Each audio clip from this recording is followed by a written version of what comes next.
Before we begin today's episode, we would like to share a quick disclaimer. The views, opinions, and statements expressed by the hosts and guests on this podcast are their own personal views and are provided in their own capacity. All content is editorial, opinion-based, and intended for entertainment purposes only. Listener discretion is advised. Welcome back to the Black Curtain Club, where we talk about pop culture, cryptids, murder, chaos, and everything in between. So today, Kyle and I are delving into a subject we both are incredibly passionate about, something that really gets into your bones, and that is music. So we're going to do a deep dive in the music that shaped us, saved us, made us dance, made us cry, scream in the car, or do that thing where you stare dramatically out the window during rainstorms. Basically, this is going to be our unofficial life soundtracks, what we grew up on, the artists we'd fight somebody over, the ones that haunt us, and maybe a few hot takes that we're going to regret. So, Kyle, you ready for this? Yeah. Hello, or whatever. Yes, I am.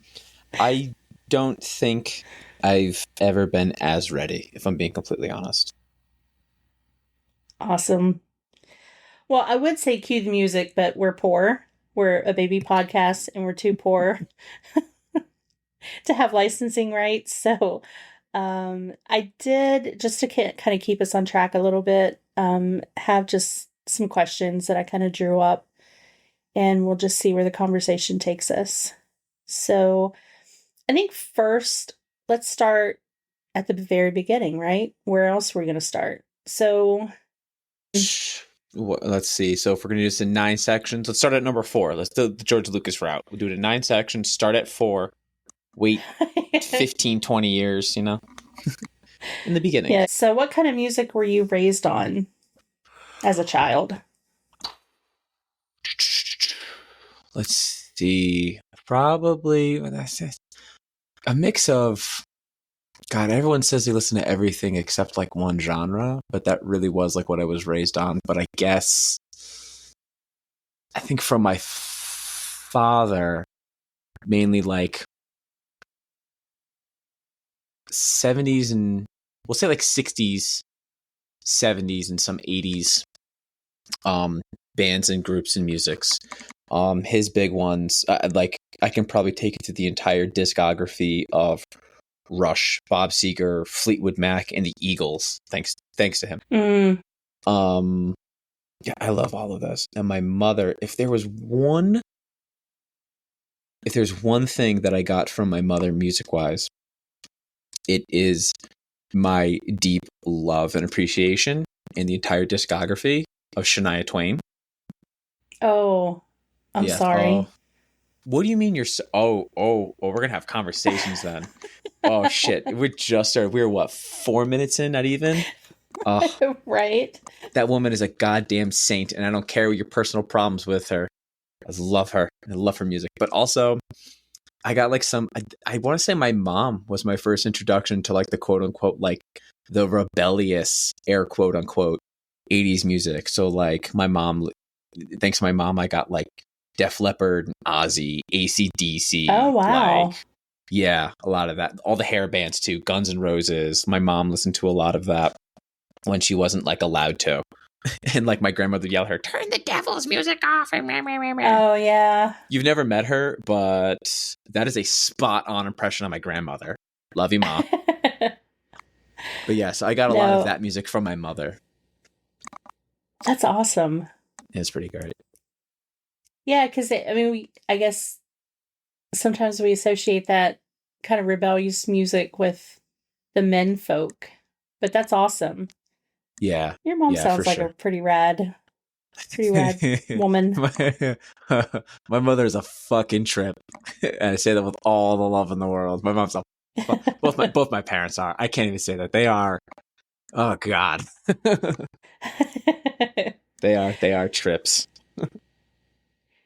Yeah, similar, I had a little bit of exposure, but I feel like I mostly had to kind of forge my own way.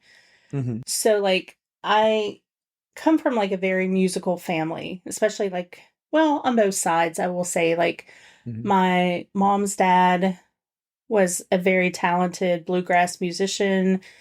On my dad's side, everyone, gets around and plays bluegrass music. So I was Mhm. exposed to that early on, and my parents are kind of country music freaks. I'm so sorry. So I unfortunately was exposed to a lot of country music. Um, I'm so and a sorry. lot of like, yeah, yeah, yeah.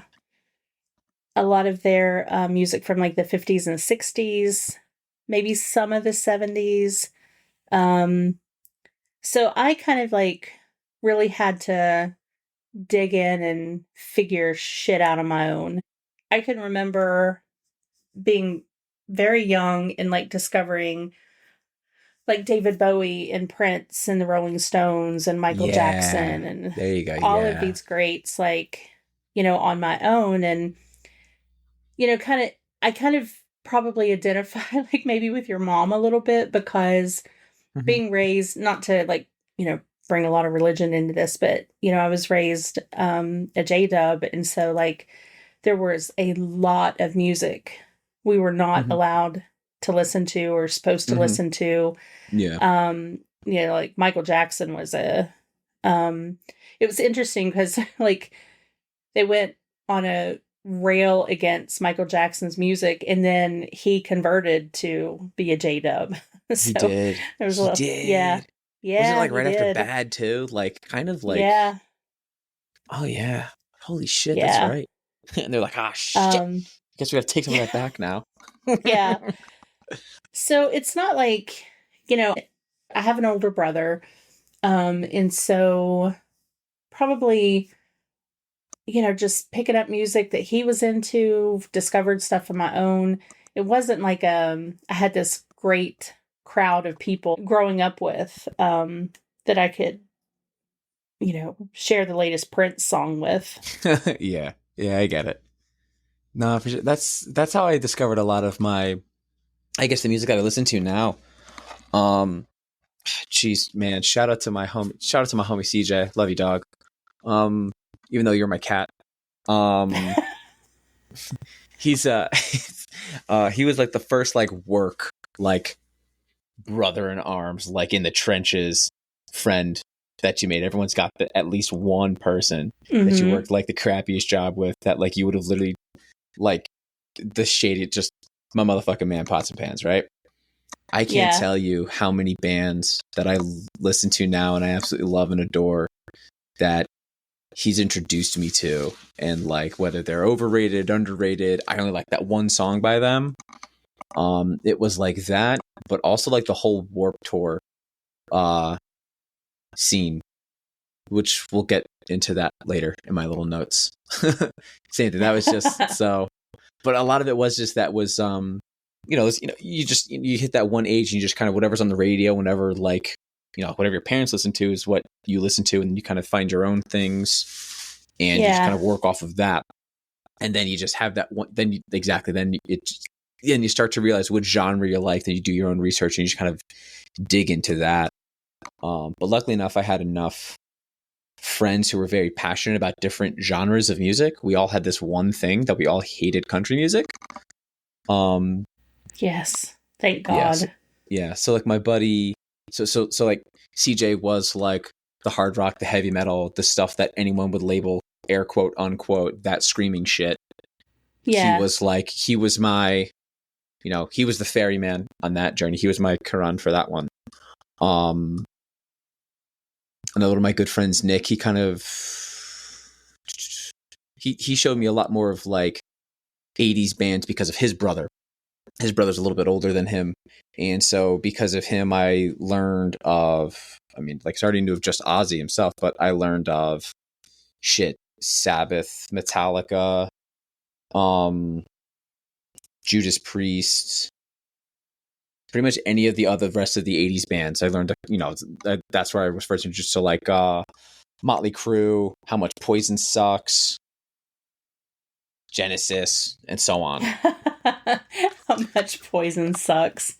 Yeah, just like from that one. It's into each. I had one friend who was like my guiding light, which I feel very fortunate and yeah. I don't want to say blessed because that just sounds like a bitch, but you know, I'm very very thankful that I have plenty of people in my life who are just as passionate about music, and we all just kind of learn from each other. Yeah, I will say you have definitely given me some music to try and listen to for the first time. Oh, So it's always cool to. we're just getting started. We're just getting started. There's a bunch of bands I still don't understand because they're in different languages that I Oh love, yeah, but I know that you would very much appreciate them. I can't even pronounce their yeah. names. Oh, that's Some of them. nice. Yeah. So, what do you think kind of defines you now? I mean, I think I know the answer to this question, but I'm curious to see what you say is the music that, I guess, the music genre that defines you. The genre that defines me, the one that I Yeah. listen to the most, resonate most, or all of it, um, I guess depends on which generation you ask. Because, like I said, because people would say rock, hard rock, heavy metal, that screaming shit, anything that kind of falls under that um umbrella. Yeah. So I think the big umbrella, like if you were to cut into what is like the 4 or 5 main music groups, has to be rock, is what one would Yeah. say. Yeah, same. I think I mostly listen to rock, alt rock. Mm-hmm. Well, they call it alt rock now. In the 90s, it was alternative. It was alternative. Um, Mm-hmm. Heavy metal. But I will say, I seem to go through like sometimes these weird phases where all I want to do is like just soak up like some film scores or classical. And then like Yes. I go through these phases where I just want to do nothing but 80s or 90s or, Mm-hmm. Oh all yeah, pop. I just, but rock is what I always go back to. yeah. It's definitely it's the safety safe. It's that home. And what's funny is that there's so many. It's like, what do you listen to? Oh, I listen to rock music. Or I listen to metal music. One of my friends was trying to like I was trying to explain to them that it's not really easy to just define. He goes, what? And then all I thought of was the scene from Forrest Gump with Bubba, and I did it like in his voice. Well, there's black metal, doom metal, slam metal, thrash metal. Like, and I just went, and I think I named off like 30 different types of in genres of metal. There's new metal, old metal, Right? new school, old school. You can pan fry, stir fry, deep fry. I just went, and they were like, okay, we get it. Glam metal, hair metal, black metal, power metal, Metal, metal. Viking metal. There's Viking metal. There's goblin metal. Yeah. The fuck is goblin metal? To my knowledge, there is one and only one band in goblin metal, and that is the band Necrogoblikon. Um, and a lot of the music is it's Kind of just what you would metal. expect. It's exactly what you'd expect, and they are awesome. They're fantastic. I love them bastards. I think I saw it's like metal jazz or jazz metal. Have Mm-hmm. you ever heard that? That I have. That is some wild shit. It's fun, isn't it? Because it's like, I think what's really interesting is when you get like a metal band, not so much like jazz metal, because it's funny because you get like that fun, like finger snapping, foot tapping, like jazz 40s Mm-hmm. swing club kind of music. But then there's like a filthy breakdown in the middle, which is great. Yeah. Yeah. But what's really fun is when you get like people who are, you get some musicians that are trained in certain ways, like different type of styles and techniques, and then they bring it to a different genre. So at least one of the ones that probably, hopefully a lot of our listeners and anyone with a functioning brain, um, hate it or love it. Here's one of those bands, I guess, that gets a lot of hate now. Avenged Sevenfold. Oh yeah. Their lead guitarist is his main style, his picking style, his playing style. So he's a jazz guitarist. He's a jazz musician. But he plays for Avenged Sevenfold, so a lot of his like arpeggios and his sweep picking and the tremolo picking and the infamous dive bombs that he does, that's all jazz techniques. It's all jazz work, and he throws it into a hard rock heavy metal band, and it's gorgeous. Huh. I'll have to go back and listen for that. It's probably just one of those things that's layered and you don't think to listen for it. Oh yeah. Oh, for sure. Oh, it is. It's incredibly well hidden, and that's one of those things. Once you see it or once you hear it, you can't unhear it, and then you're just mad at yourself. How the fuck did I not hear that? How did I not pick up on that? You get so mad at yourself for it. So, what do you feel like? I know, like, I have certain artists that I go to all the time, and these are kind of like, I don't know, they just feel like home. And I know you know what I'm going to say for my first one is Sleep Token. I was about to say, it's like, can I guess? Yeah. No, I can see that. Which before you start going, I will bestow my many thanks upon you for introducing me to that band. Oh, yeah. Or at least finally, figuratively holding a gun to my head and say, fucking listen to them. I was like, all right, fine. Yeah, but I think I got you with the lore. When I told you about the lore, I think was like, you were like, fuck yeah, I gotta check this out now. Because any band with a lore. Anything with lore. I'm telling you, anything with lore. You give me the story that's, oh, fuck. Anywho, go ahead. Tell me about Sleep Token. Tell us about Sleep Token. Oh my gosh. I think they're just like this once in a generation band, right? I think, in 30 years from now, people will talk about them the same way that people talk about like the Beatles and the Rolling Stones and Pink Floyd and some of these people and bands that were so iconic and redefined genres. And that's the thing with, God, this is why we're going to go on for like 2 hours. It's all because of Sleep Token. But no, what I love so much about them is how they just they bring so many different styles of music. And it's hard to define what they are. Like, I have seen them listed probably 20 different ways. And I just love like how it'll start slow and you think it's like this nice little ballad.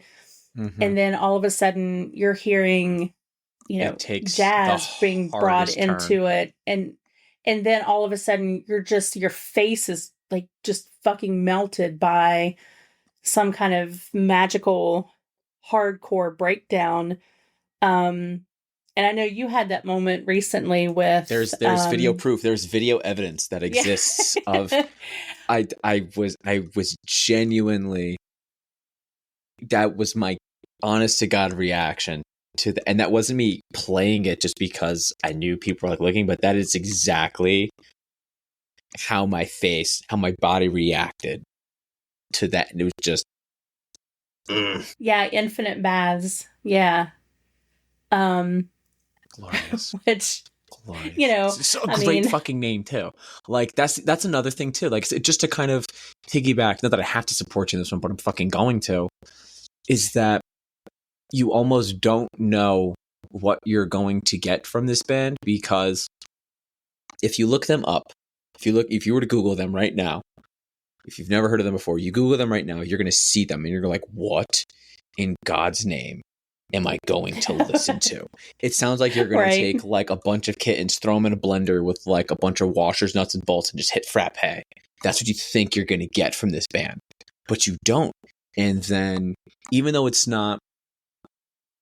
nowhere near like as heavy or like brain numbing intense or whatever, but like even just Emergence, it starts off so like sweet and melodic, and there's that beautiful piano in the back, and then the singing and how it just goes, and then there's kind of like that, it almost feels like it's going to take like an EDM turn, with just that repeating Yes. arms around me. So like, okay, and you're kind of feeling you feel they literally change the timing of the song. The song starts in quarters, and then it goes to it starts in halves, and then it goes to like quarters. So you feel the beat change, the timing changes with that part, and then exactly, and then it takes I wouldn't even say it's like he's I don't want to say he's rapping the lyrics, but there is a flow to it. There is a sort of swagger to the way he delivers the second half of the song. And with it's same thing. It wants to be, it has EDM physical sounds to it, but the timing and the pace of like a new metal song. You know what I mean? Yeah. And then it's same thing. And then it kind of has that, you get the melodic singing, and it's so nuts how, like I said, in just one song you put like 4 or 5 genres, 3 different timing changes, and they look the way they do. It's nuts. It's just exactly like you said. They, without a doubt, will be a band that they will talk about. Now, I know we're going to get hate for me saying this one. I apologize if I'm not, people always get mad saying I'm comparing them to this one or saying they're better than them, so on and so forth. But yes, I definitely see people in 20, 30, 40, 50 years time reminiscing about them, how we reminisce about Queen and Bowie and the Beatles and the bands that took a genre and completely turned it inside out, flipped it on its head. I really think they have, not just the genre, because you can put them in plenty of different ones. I think they have brought their own strain, mutation, whatever fancy word you want to use, to just music in general. They have created, I almost feel like they've created their own genre in a way. They've done so much. Yeah.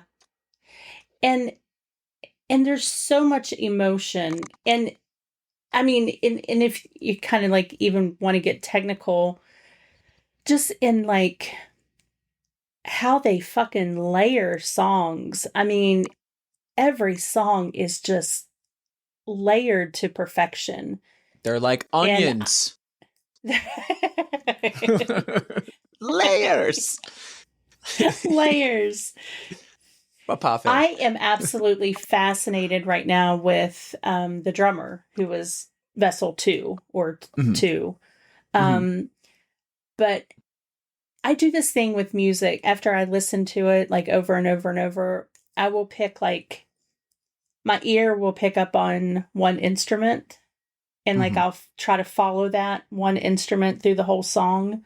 Do you do that, or am I the weird one for doing that? No. So I'll a million percent do that. So, there's people who are you a music person or a lyric person? I get asked that all the time when people find out how much I really care about music. And I was like, it depends. Some songs, one will stick out to me more. But if I have to put it, if you want me to just completely generalize it, I'll say I'll listen to the music first, because then I will go back. I will, like, obviously I'll listen to the whole song, and most of the time I'll pick up on some of the lyrics here and there. But as I'm going back and if I'm reading the lyrics, or I'm really listening specifically to them, it'll go.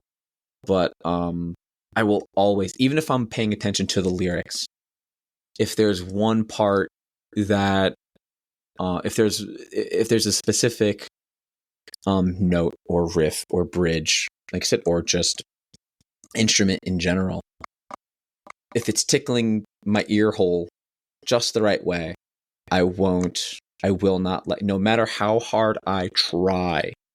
A more recent song that I absolutely love, recently released, shout outs to Ghost, Peacefield, the little riff in the beginning. Oh yeah. God, it's like the main riff of the song. That in that very first part when they do the chorus, they have that first verse / intro to the chorus where it's just the guitar playing in playing in the background, and they have the singer having his line or whatever. It's just the two of them. That fucking riff plays in my head nonstop, 24/7, 365, nights and weekends, bitch. It does not stop because it's so well crafted. It's not necessarily like a I don't say it's not like a difficult one, but it's just like I said, it tickles the ear hole just right that my brain instantly just mellows. Yeah. Oh, it's mm, mm. And that's the great thing about Sleep Token though, is like I would say I'm first a music person. Mm-hmm, I will always like the music has to touch me. mm-hmm, Um and then I'll go back and read the lyrics, but mm-hmm. the lyrics that this man writes, I mean, Oof, oof. I, I mean, his lyrics are right up there with Hosier. Um and there's so much emotion to it.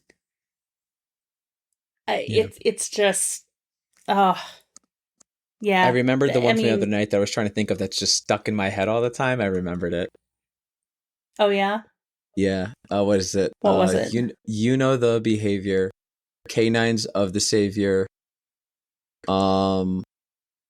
Oh, something to the Legion. Something to the Legion. Chaos to the chaos. Trauma for my neighbors. Glory to the Legion. Trauma for my neighbors. I don't know what it is. Yeah, It flows. Oh, it flows so well. I'm just like, oh, gorgeous. I'm excited to see them. I know I've been telling everyone this, but I'm so excited to see them in concert. I I cannot believe that I am going to be able to hear some of these songs live and just see the performance and just soak it all in. And I'm kind of like, yeah, I mean, I'll have my phone and I want to record it, but I also just kind of want to live in the moment. So it's really kind of Yeah. Do me a favor. Do me a this favor. Please. For the love of God, do me a favor. yeah, Don't record anything. Don't. Don't. As soon don't. as soon as they start playing, as soon as they take it, you can take all your pictures and your videos before and all this other fun stuff. Oh my God, we're here. Can't believe I'm here with this bestie, this jam, my rock. I do all you want. The second the lights cut and you know that band is coming on, you take that phone and you turn it off. You put it. No, exactly that. Experience it. Be with it. Like take all of it in. All my friends and family, they get pissed at me when I go to concerts that like they wanted to go, what? You didn't take any pictures? I was like, no, bitch. Because I was living. I'm sorry, I don't want to sound like a fucking boomer here, but like I Yeah. am so fucking there. I'm engaging with it. I am experiencing all of it. If you really wanted to go that bad, you should have got a ticket. Like all love and Yeah. respect. Like you can go YouTube a million other videos. You don't need my video. I'm Yeah, I'm true. here for it. So I don't want you to record or take one goddamn picture. I need you to be present with every fucking second of that concert. Please and thank you. Yeah. I'm I so know fucking that serious. I know that Mm-hmm. there are a few songs that if they do, I will probably absolutely like if they do The Offering, it's my hands down my You have all-time to. favorite song. I think Mm-hmm. that was the song that I told you to listen to first. That was the very very first song by them I ever heard. The very God, very I first love song that by them I song heard. so much. Yes. I probably will lose it at that. Um, if they Everybody has that song. open with Even in Arcadia, Ooh, hoo, hoo, which hoo.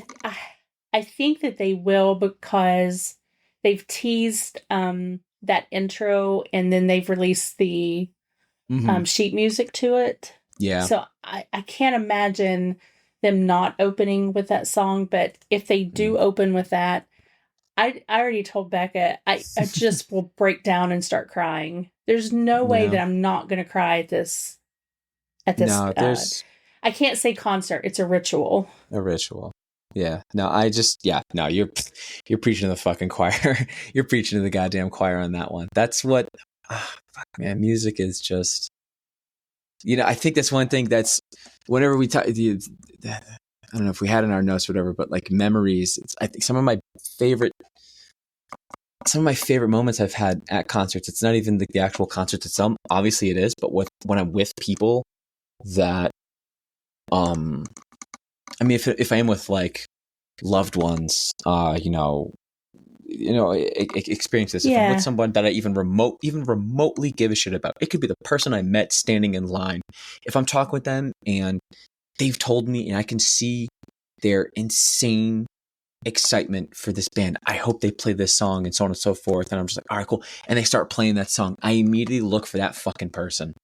I need to see that when I'm with someone and I'm seeing that. Like, I love seeing people's favorite bands with them and hearing their favorite song or what they want, because I know what it does to me. I need to see it for somebody else. I really, really do. It's like, I enjoy seeing that just as much as actually seeing the band and experiencing the band and the music and being there with all of it. It's one of the purest joys you could see. It literally is the most, the most concentrated joy you see is a child on Christmas morning, chocolate chip cookies, like good chocolate chip cookies. You know what I mean? Yeah. Like that first bite. Not like the Chips Ahoy. Yeah, no. I mean, even if Chips Ahoy, if Chips Ahoy is your favorite cookie, man, but it's like a perfect chocolate. We're not talking about food, we're talking about music, and they're all tied. Like I said, and whatever it is, whether it's a song, just seeing the band doesn't matter. But someone at a concert, their favorite band, their favorite whatever it is, and them experiencing it, because there's such an emotional and psychological release that happens. Whether it's good, it's bad, it's indifferent, it's whatever it is, whatever they need. Something it's such a bonding them. experience. It is because because it's another one of the I'll fight anyone to the end of times, that it's another one of the most primal and basic pre-wired program, whatever you say. Is like, we don't know anything, but we know how to like breathe and look and like all that shit as humans. And we know I had my middle school music teacher said this, and this shit stuck with me forever. Shout out Mr. Ben for when you listen to this. It was like the first day of music class, and he's talking about just how it's a lot of the same thing, just how passionate he is about music for him and so on and so forth. He was like, oh, music's, how old it is, they see, there's things of like ancient Egypt, and they had music then, and they had an ancient this, and they had an ancient that. And then that's what he said. He goes like, when you are first born, what is the first thing you do? He goes, literally, the exact second that you are in the world, what do? You cry. So I was like, well, what is crying? Crying is this one. It's vocal cords, it's straining, it's this, and so on and so forth. He goes like, I forgot which fancy pants scientists when they broke it down. He goes like, when you make that noise, when you're crying, your body is making music. He goes, before you were anything in the world, you were music. He said that, and I damn near, my brain shat its pants. And I was just like, that's it. Music is the most important thing in the world. Absolutely the most important thing in the entire world. And that shit has stuck with me to this day. And I will die believing that. Oh, you got me with that one. Oklahoma, where the sun comes sweeping down the plains and the weather winds. No, like I said, he's a middle school music teacher, and he said, before you were anything in this world, you were music. And I was like, you know what? Do me a favor, go fuck yourself. It broke me in the best way. It broke me. Yeah. Wow. Because I already really I already fucking loved music, and then he said that, and it became my soul. God, yeah. I mean, and you and I, we're both parents, and you remember that first cry, and holy shit, that's an emotional string right there. Mm-hmm. Like, and it's just the second the doctors put my girls in my arms, I just immediately the first thing, the second I felt their warmth touch my arms, I start singing. I started humming a song. Whatever my body was feeling, I started humming some song. So my very, very first child, when the doctor put Luna in my arms, I started humming Somewhere Over the Rainbow. I keep forgetting the gentleman's name. But the big Hawaiian guy, his cover. Yeah. I started humming that and singing that song, and that's So, you know, Oh, when she's having difficulties, Kyle. like trying to go to sleep or whatever. It's like when she was crying like Yeah. crazy, trying to calm her down, nothing was working. I would just pick her up, just kind of bounce her, and I would just kind of hum the song. Boom, it would shut her right down. Yeah. She would calm down. She'd be cool. If she's having a rough night, she's really scared. So like we had a storm the other night. I was laying with her, and she said, "Papa, sing the rainbow song." So shirt and shit, started singing that one for her. As soon as the doctors put my second daughter in my arms, put Juniper in my arms, I was singing. I always forget if he actually wrote the song or if he sang it, whatever. I started singing Elvis's "Welcome to My World" instantly. Oh, My body just reacts with music. yeah. Just always. I'm nowhere near a singer, but some type of a hum, I can carry a note for my Yeah. children. Just instantly, something just hits me. So for Mm-hmm. Maddie, it was always "You Are My Sunshine." There you go. Yeah. When I was pregnant with her, Mm-hmm. I kept headphones on my belly Mm-hmm. and I would play all kinds of music. Mm-hmm. But I played a lot of classical music. There you go. Um, Geez, I wonder so much makes sense about her now. So much right. makes sense. Well, I tell you a funny story about you're just talking about you come out and your first cry is music, and so she, I don't know, was maybe like a week old. Um, my brother had come up to see her and meet her for the first time, and so we were all gathered around, for dinner, and um, she was in her like little bassinet, and Mm-hmm. she started getting like a little fussy. I mean, Mm-hmm. and Mm-hmm. so I went over and I put the CD that I played. It was like baby classical music, Mm-hmm. and as soon as I turned that music on, she turned her head toward the music and immediately settled down. Yeah. And my brother, I'll never forget, like he just looked at that and he was like, I'll be damned. He was like, I, that was just the coolest thing that we all got to witness. Like she recognized that music, you Mm-hmm. know, A million and percent. yeah, so I mean, music just is so powerful. And I'd like, I'd like to think that the reason she's so into music, um, is because of, I mean, she was literally developed through music, Yeah. Like the first time I ever felt her kick, Mm-hmm. I was at a symphony and Mm-hmm. they were playing the music from West Side Story. And it was like the rumble scene, so it I was was like, gonna make the joke where it was just like I'm just sitting there. Ooh, Rumble! yeah. Going too well, Rumble. And they were playing that music and I felt her flutter for the first time. And Mm-hmm. so we've just always like, even, always say it's always been like me and her against the world, right? And Mm-hmm. but it's just that music. Oklahoma. Oklahoma, Oklahoma. Oklahoma, Oklahoma, Oklahoma. Yeah, Oh it's just shit. Okay. it's nuts. Like I said, it's just. I mean, all right, yeah, cool. I mean, we can go to the fuck. We can flip the script. All right, we're talking about this really nice music things. We can go super sad with music now if we'd like.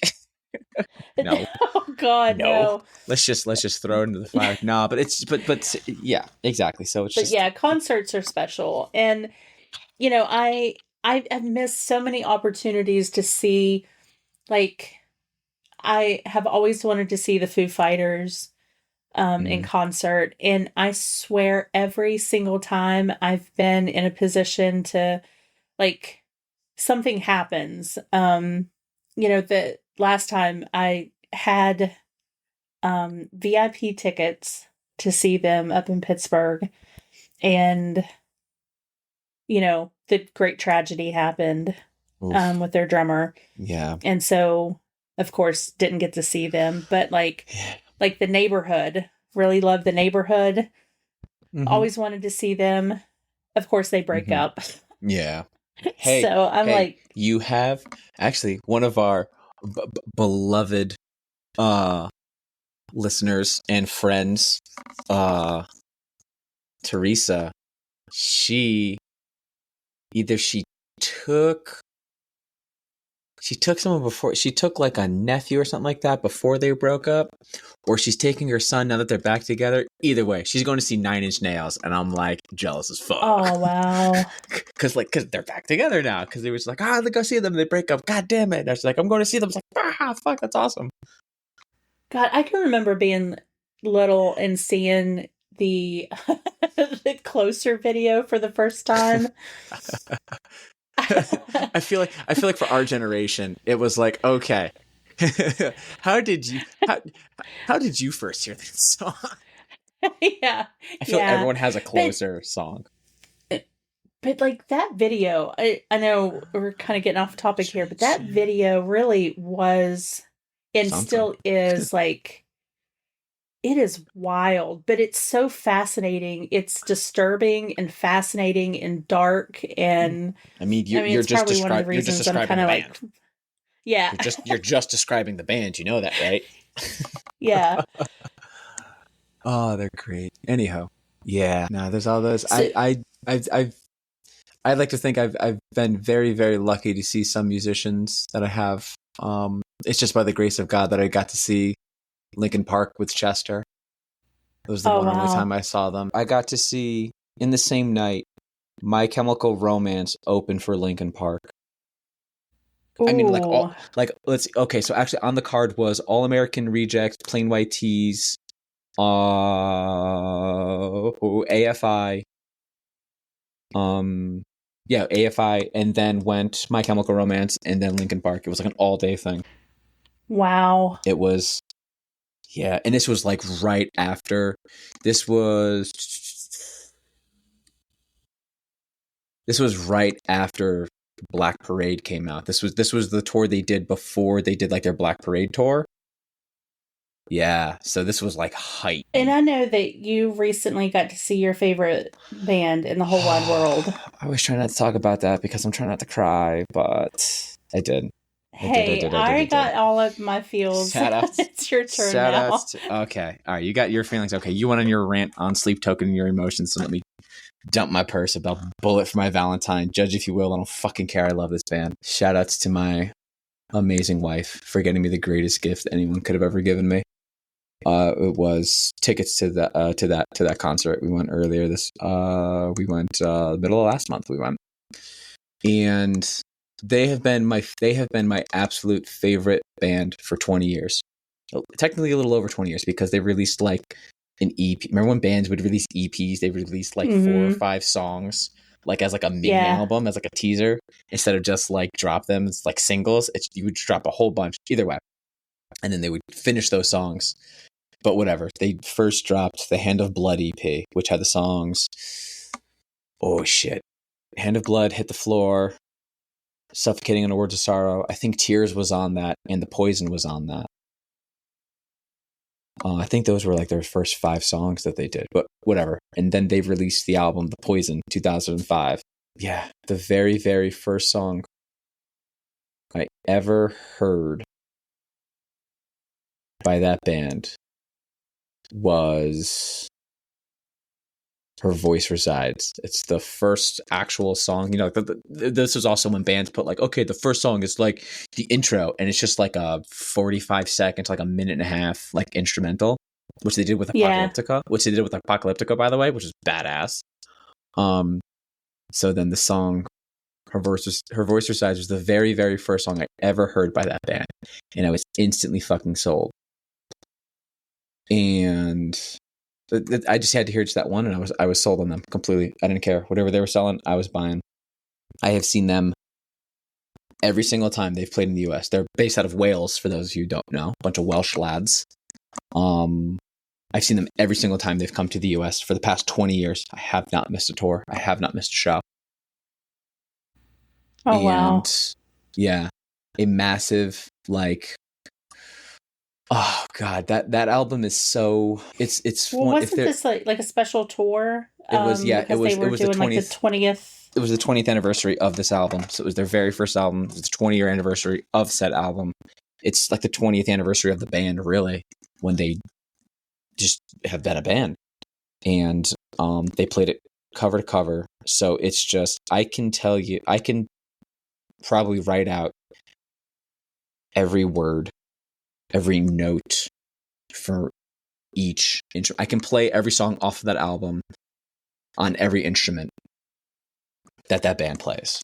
I've learned every square inch of those songs. I can take you song by song, and I can tell you times that I've listened to that to make me happy, sad, indifferent, pump me up, mellow me out. I have an insanely deep connection with that band, but with that album specifically.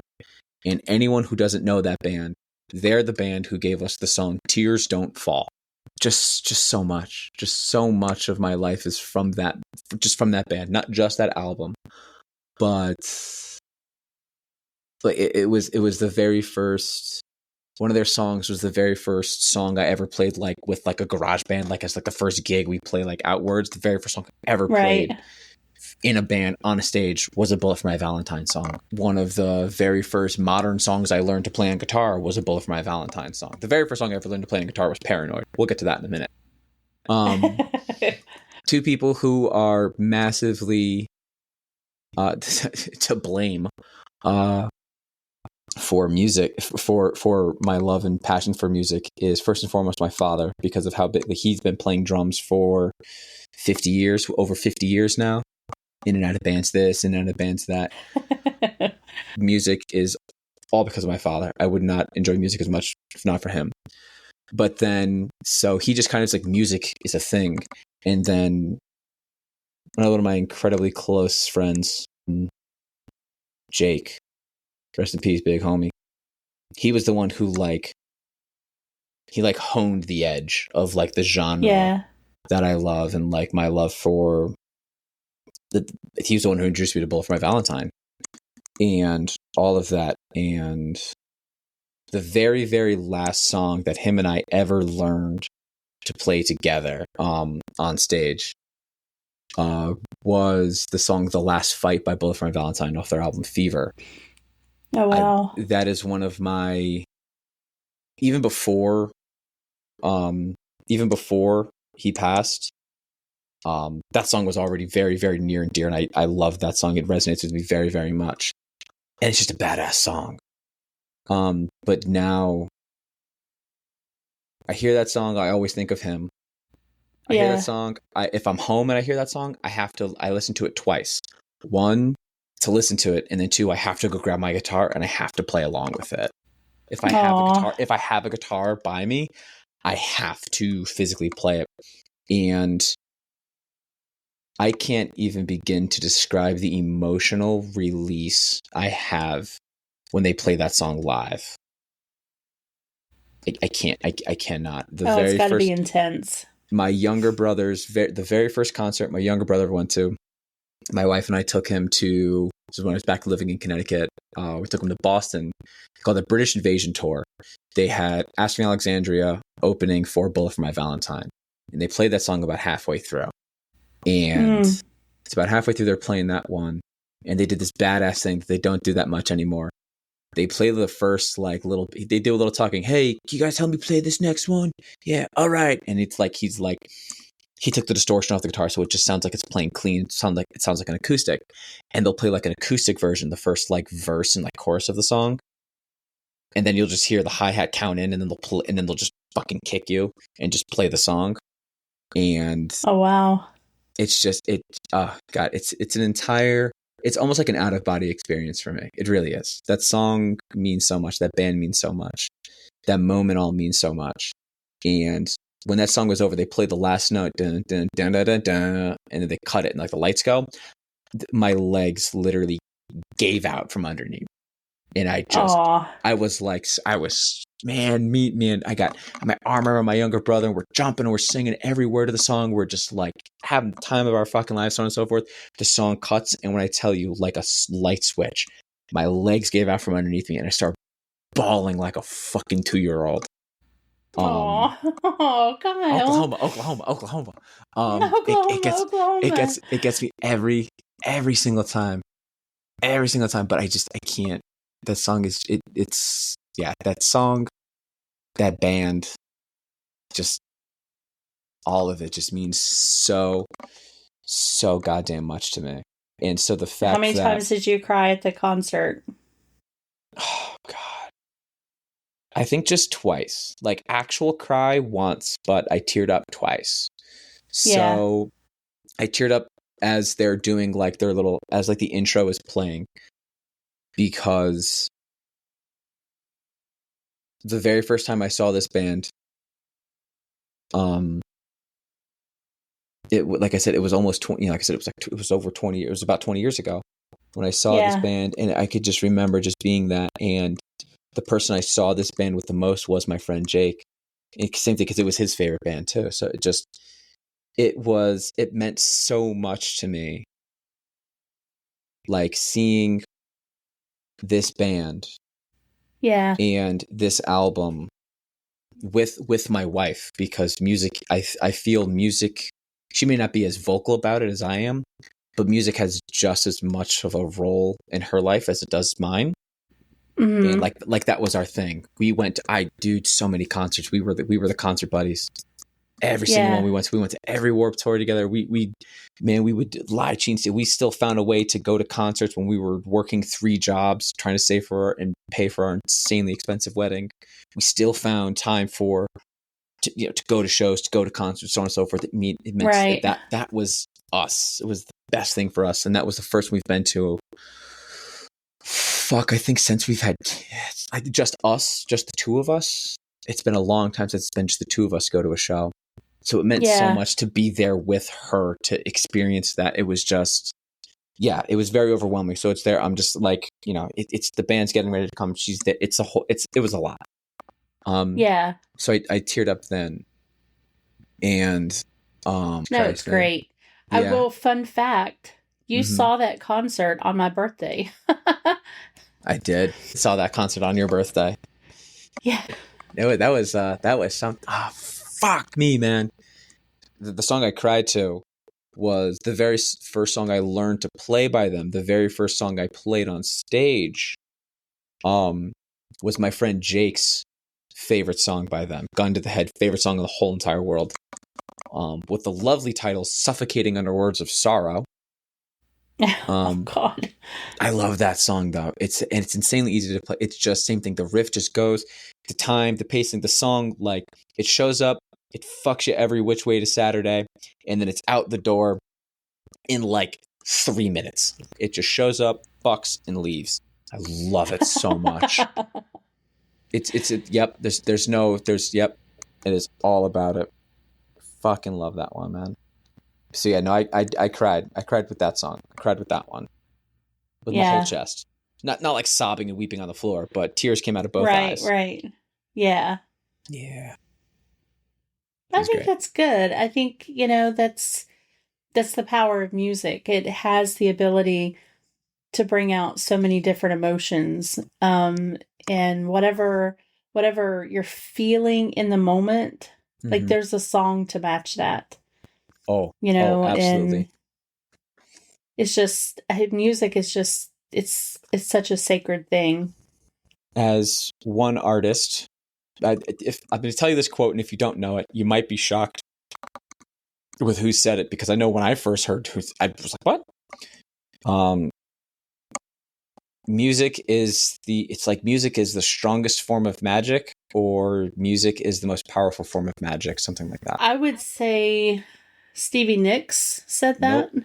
Nope. It's gonna be something like Mr. Rogers or some shit. No, it's a But musician. It's a musician. Late 90s, early uh 2000s, I want to say. late 90s, early 2000s. I want to say I I don't, want to say they started late 90s man,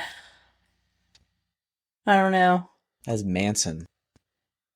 Really? Marilyn Manson said that, and I Yeah, was like, I could see him saying that though, I can't too. honestly. I can't too. He gets a bad rep for like his music and his personality, but um he's wildly um intelligent and in Yeah. tune with. He doesn't get enough credit just like because of his persona, because of his music, because of it. But honestly, some of his lyrics and whatever, his music, it is very, very well crafted and well written. He is a very, very intelligent artist for sure. That it's like I said, so he just yeah. So when he said that, I was like, really? I wasn't shocked, but I was surprised. I would definitely say I was surprised when I heard that. Either way, so I'm going to ask you a fun one now. Okay. What song or songs would you say are your soul mirrors? Which one or ones resonates with you? Or is this an Oklahoma topic? No. I have a few that. Good, because so do I. So I don't feel bad having more than just one song. Yeah. Good. Yeah. You want to go shot for shot? You want to do yours? I'll do mine. I'll throw out a few, and then you can throw out a few. Okay. So, one that oh man, this is gonna be an Oklahoma moment, but it's "Better Together" by Jack Johnson. Mm-hmm. So that is mine and Maddie's song. There you go. And so it just she even bought me like when she moved out and went to college, she got me this big poster of the lyrics. And I have it Oklahoma, where the song comes, we send on the plane. Right. Jesus Christ. But I have it up over my work desk. And Beautiful. And anytime I just feel like I need to, or I'm thinking about her, I can just look up and see that. But she so like Jack Johnson just in general, so she was, I don't know, maybe 3 when the Curious George movie came out. And so she would always get in the car and she would always say like George Monkey music, Mom. And so it was George Monkey music. I love and it. So it was Better Together, Upside Down. Yeah. I think another one is In the Mystic by Van Morrison. I can put that on and I just immediately feel like it does something for my soul. Like it just, I don't know. It's just, that's such a beautiful song. I would hope you would know that song, right? Oh yeah. Okay. I really like Billy Joel. So just in general, just Billy Joel. I like a lot of his music, but like the song Moving Out and Allentown, there's something about those songs that I can put on and it makes me happy. And then I will quit for this round with Slow Dancing in a Burning Room by John Mayer. Do you know that song? I do. Yeah, that that song, I mean, yeah, man. Yeah. It's the guitar part that I just that little riff that he does in the beginning. One of the greatest guitarists to ever pick up the instrument. I'll say it. Unbelievable He's what so that talented. man can do. Honestly, he doesn't just stop singing, just play your instrument. Oh my God. Yeah. Insanely talented guitarist. Anyhow, Yeah. He really is. And yeah. have you ever seen, like, he's a genius lyricist. I saw an interview once with him and the guy challenged him in like, I want to say like 20 seconds. He had like a verse mapped out in his head just from his conversation with this guy. He really is just kind of a musical genius, I think. Yeah. I know a lot of people don't like John Mayer, but I love him. Oh, yeah. For sure. Oh. So I'll shut up now and let you go. Oh, no, you're fine. You're fine, because I'm not sure which of my personalities wants to go first. it's like I'm so happy when you said that you had different ones. I feel like we kind of had the same thing, and it was really hard to even narrow it down to fucking 4 songs. But just songs I feel really resonate with different, I guess, parts that make me me. If that doesn't Yeah. sound too hippie and open to it, so we'll just out the gate, just have fun with this one. Battle of the Heroes, John Williams. Oh, yeah. People will say Duel of the Fates. People will say, I keep forgetting the actual name of it. I just call it the Harry Potter theme. People will say all sorts of others. I will say that his crown jewel is probably Star Wars, but his masterpiece is Battle of the Heroes. Because just from a movie standpoint, just Mm-hmm. the emotion that was going into that scene alone, Oh, for what has been sure. built up to that scene Yeah. alone was intense. And everyone says music makes and breaks scenes. Well, you want to talk about a perfect scene and the perfect score to it. Quick little squirrel note on this one, and I'll ring myself back in. It was celebrating like his 90th birthday, because he's super old. It's like his Yeah. 90th, like his 95th birthday or something like that one. I saw this little like documentary or clip of an interview he did or something like that one. It was like, oh, something about his writing process. And no, it was before the last Star Wars movie. It was right before the last Star Wars movie. It fell in line with that anniversary or something like that one. And someone was asking him about how he does it and does the music and so on and so forth. And this blew my fucking mind. One, this man handwrites all of the music with a pencil and blank sheet paper. He writes. Oh, wow. 1, 2. This is a superpower I wish I had. The music is the last thing done for any movie that he's a part of, specifically Star Wars. Every Star Wars, the music is the last thing done. The movie is filmed, it's edited, he watches the movie with no music, and what he feels is right for that scene, he does. I'm like, Oh, get wow. the fuck out of here, Sir John Williams. Oh. What?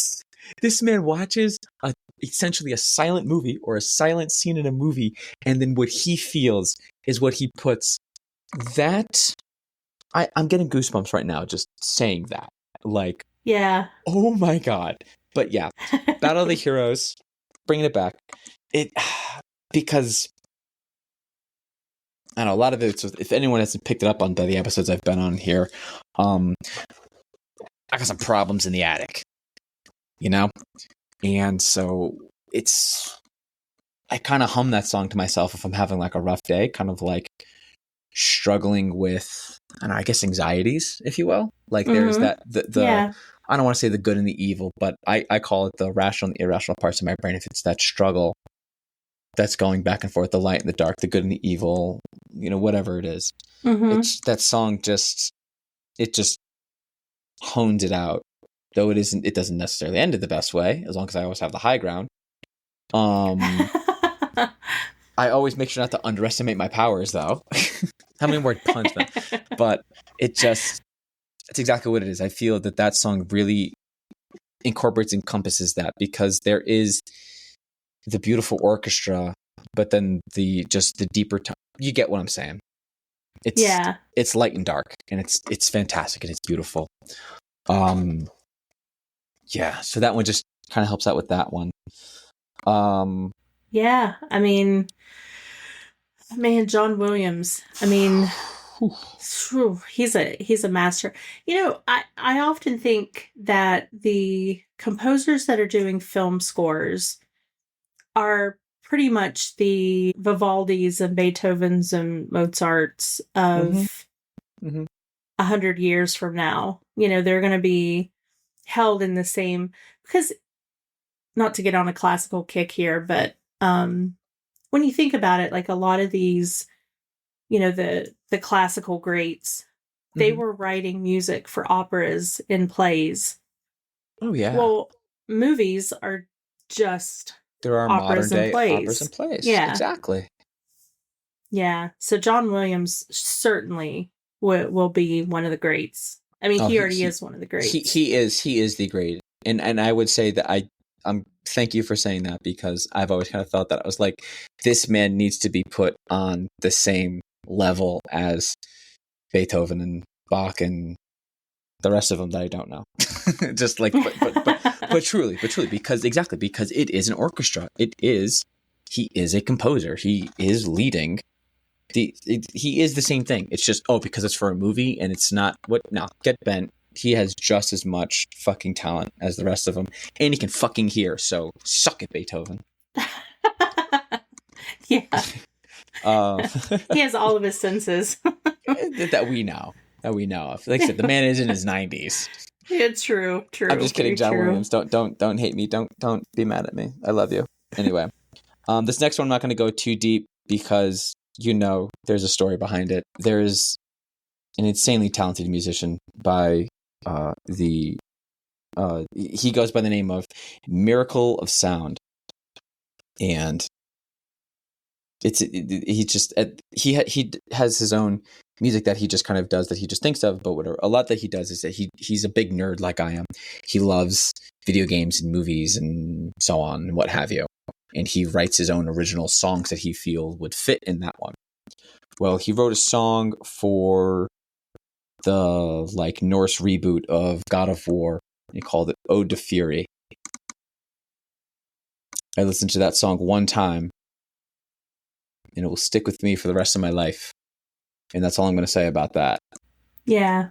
But it is an incredibly I'll stop myself before I have an Oklahoma. But I was going to say, I'm going to Oklahoma you before you even get started. No. I'm good. The song's not playing. I'm good. All right. But yeah. If anyone listens to that song, if you go through it, if you're going through it, if you've gone through it, I recommend it. But know your limits. Actually, funny enough, that one more on here is actually, you'll get to, I don't know if I want you to listen to the song before you get to this part in the game, or if I want you to, like me, not know of the song's existence until you get to this part in the fucking game.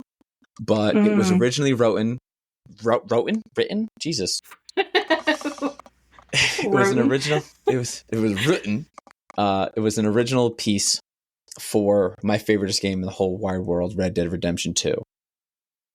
And the song is called Unshaken.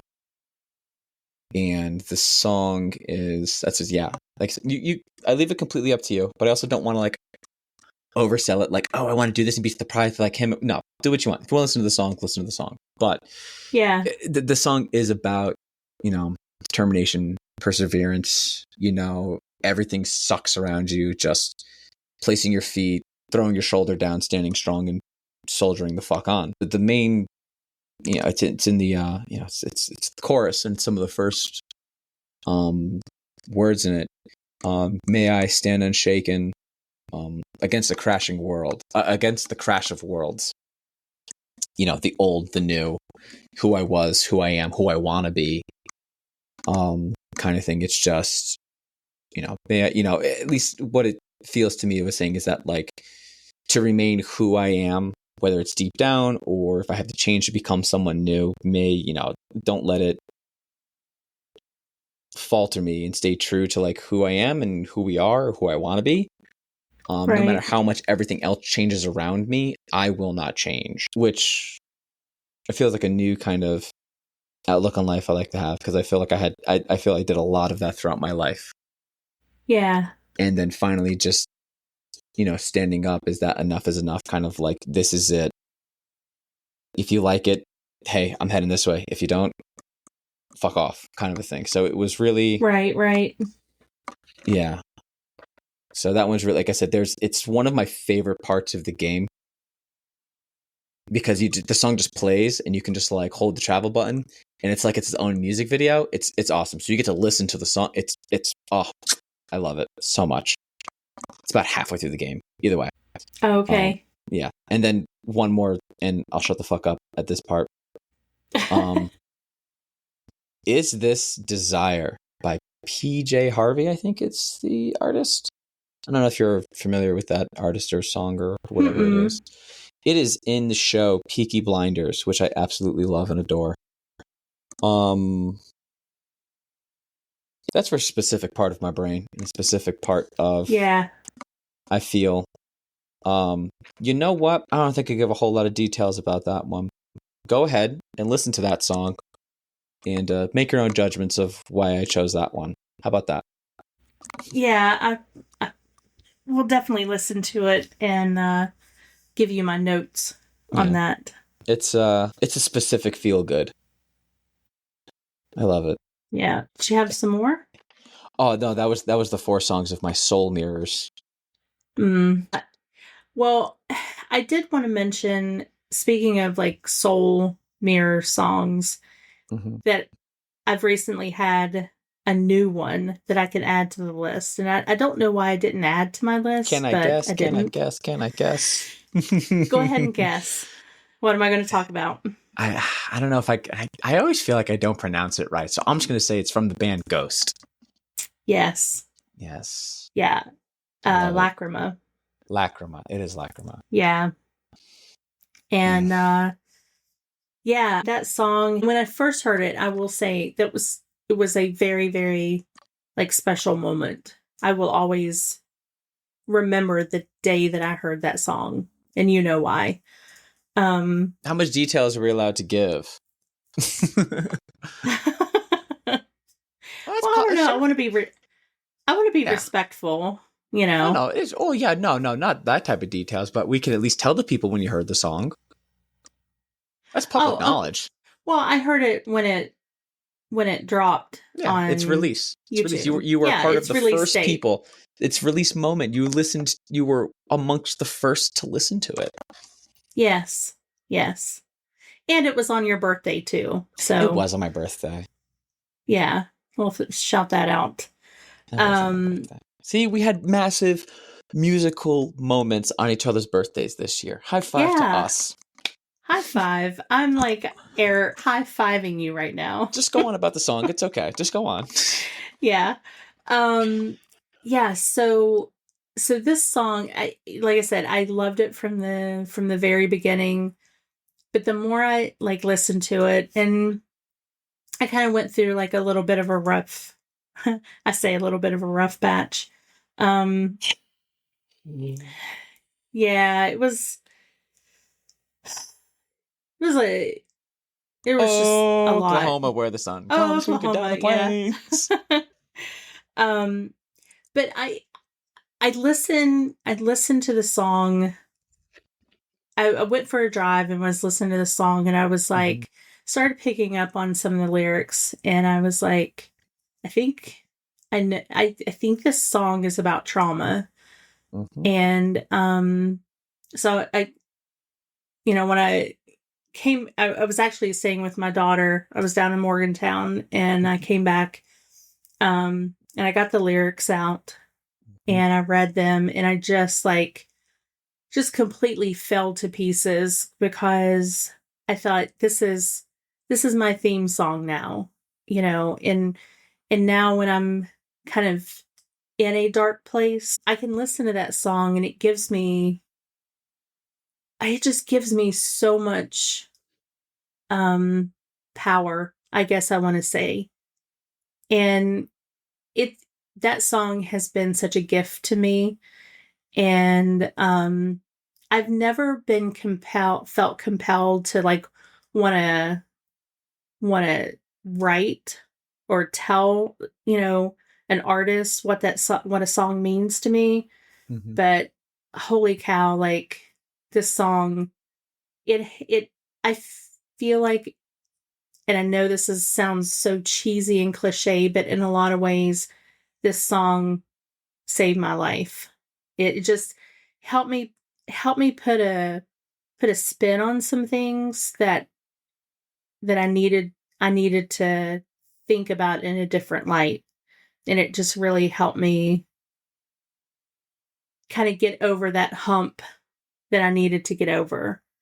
And I cannot listen to that song ever in the same way. There was there was a way that I listened to it before the Epiphany and then after Epiphany. But yeah, that song, sure. And it just means so much to me. God, I mean, honestly, what a time to be alive when we've got songs like Lacrima from a band like Ghost. And then we have like Alkaline and just a litany of songs like from a band like Sleep Token. I mean, what a time to be alive. Yeah. No, it just yeah. I now my little 2 cents on that song, but I can't tell you how like emotional and happy I was and like insanely teared up, fighting tears when you told me how you felt about that song and like what it did, and that now you had something. You now have your that you now have your 2 clips, your There's Good in This World by Samwise Gamgee, your I Wish It Never Happened to Me with Frodo and Gandalf. Like I literally fought back tears. Yeah. I was so happy. I was so elated. So let's kind of do like a quick back and forth on soundtrack moments. Yes. But like, what's a song that defines a heartbreak for you? Tuesday's Gone, Leonard Skinner.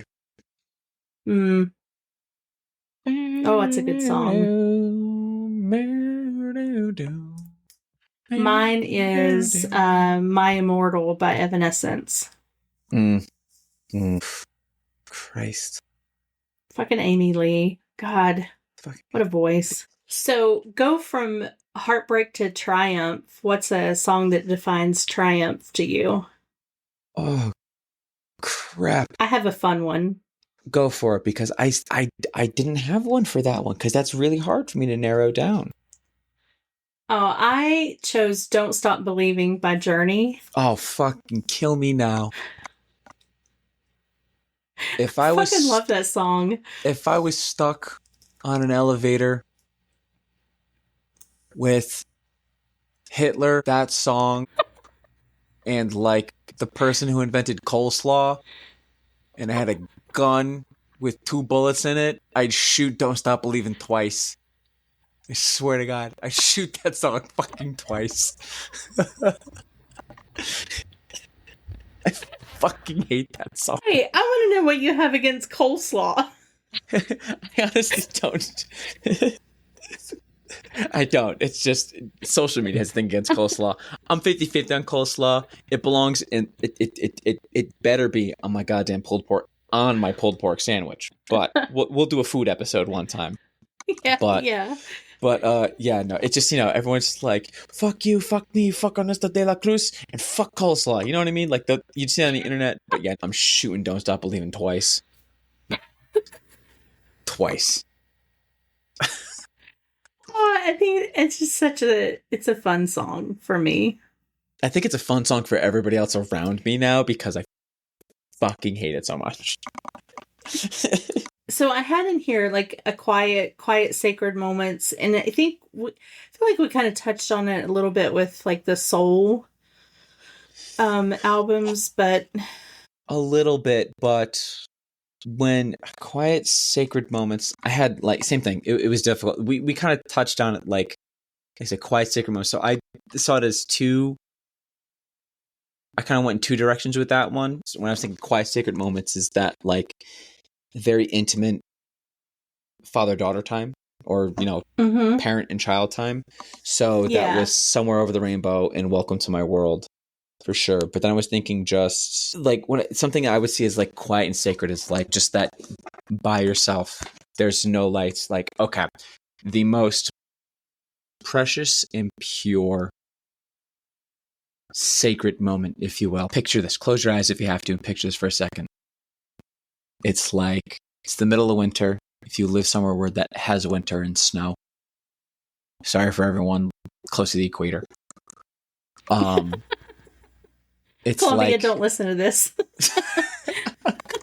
just either way, but it's like 2 or 3 o'clock in the morning, middle of winter.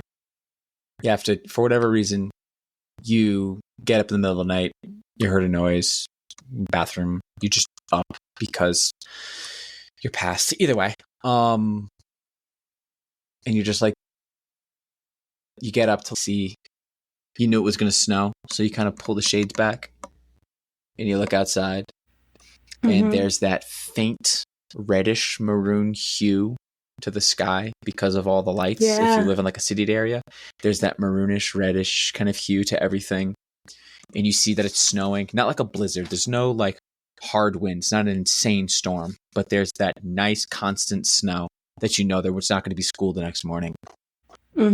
So you go to your window and you either open the window. I would go right to I would open my whole ass door. I don't fucking care. And I would walk outside, and the sound that you have then, you hear the crystals of snow hitting the ground, falling so gracefully on one another. You hear the faint wind out in the distance, like that subtle, not gust, just that whisper of wind.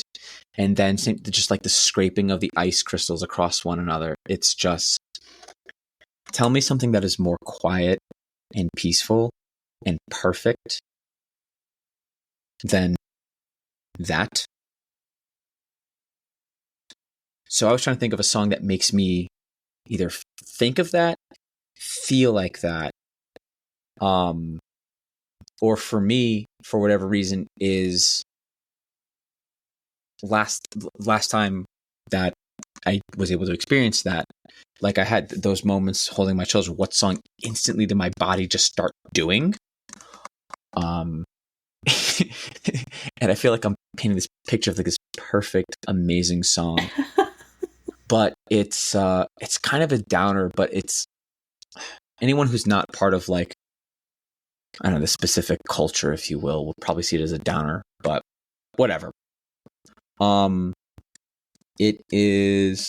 I believe you pronounce the band's name as Wardruna or Wardruna, whatever the fuck is. They're Norwegian, I want to say. I want to say they're Scandinavian. And it's their song. Same thing. I apologize if I butchered the pronunciation of it. It's like Helgavin. It's like Death's Journey or something like that one.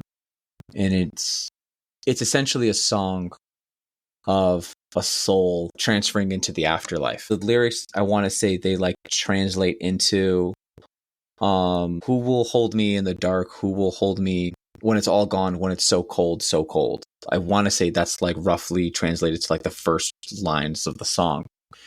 Oh, wow. And, but it is, like I said, it sounds like it was a very doom and gloom kind of song, and you kind of get the vibes of it. It ends up being like the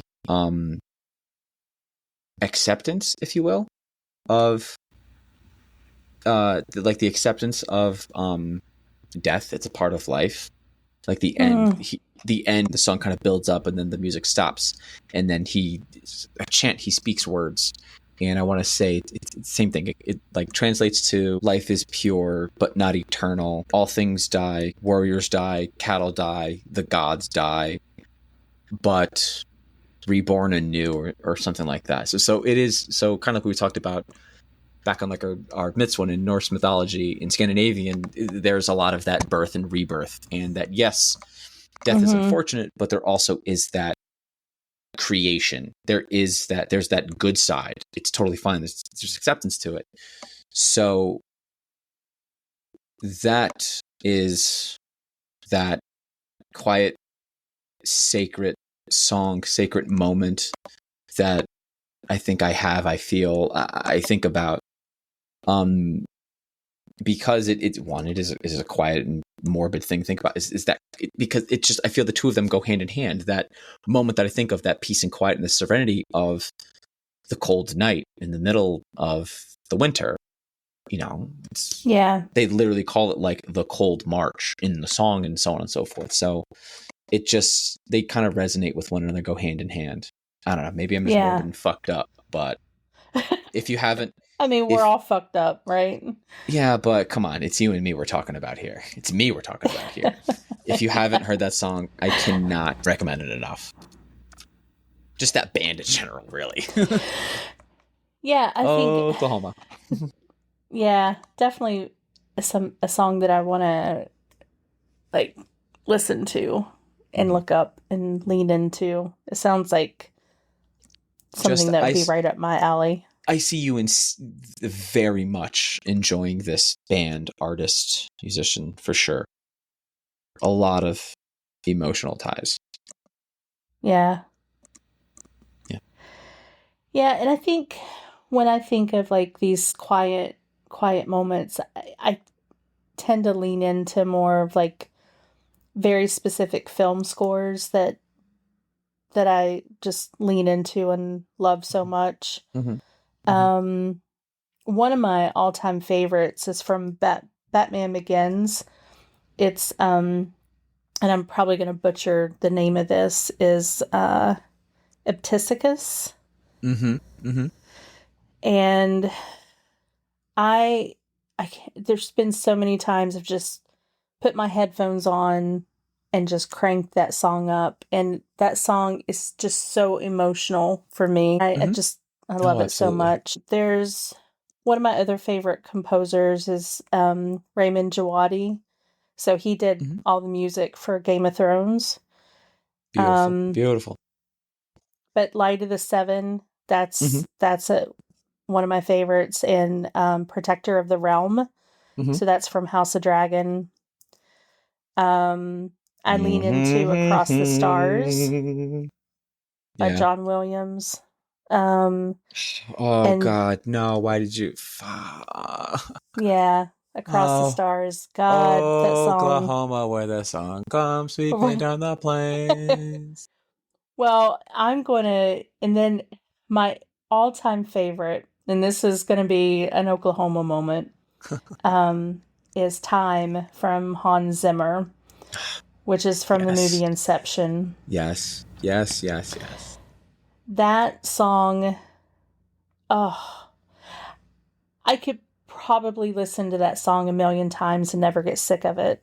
Yeah. It's just so good, and I typically don't talk about personal stuff, but so my daughter is a very talented musician. So she plays violin and viola, and last summer in August, she had an opportunity.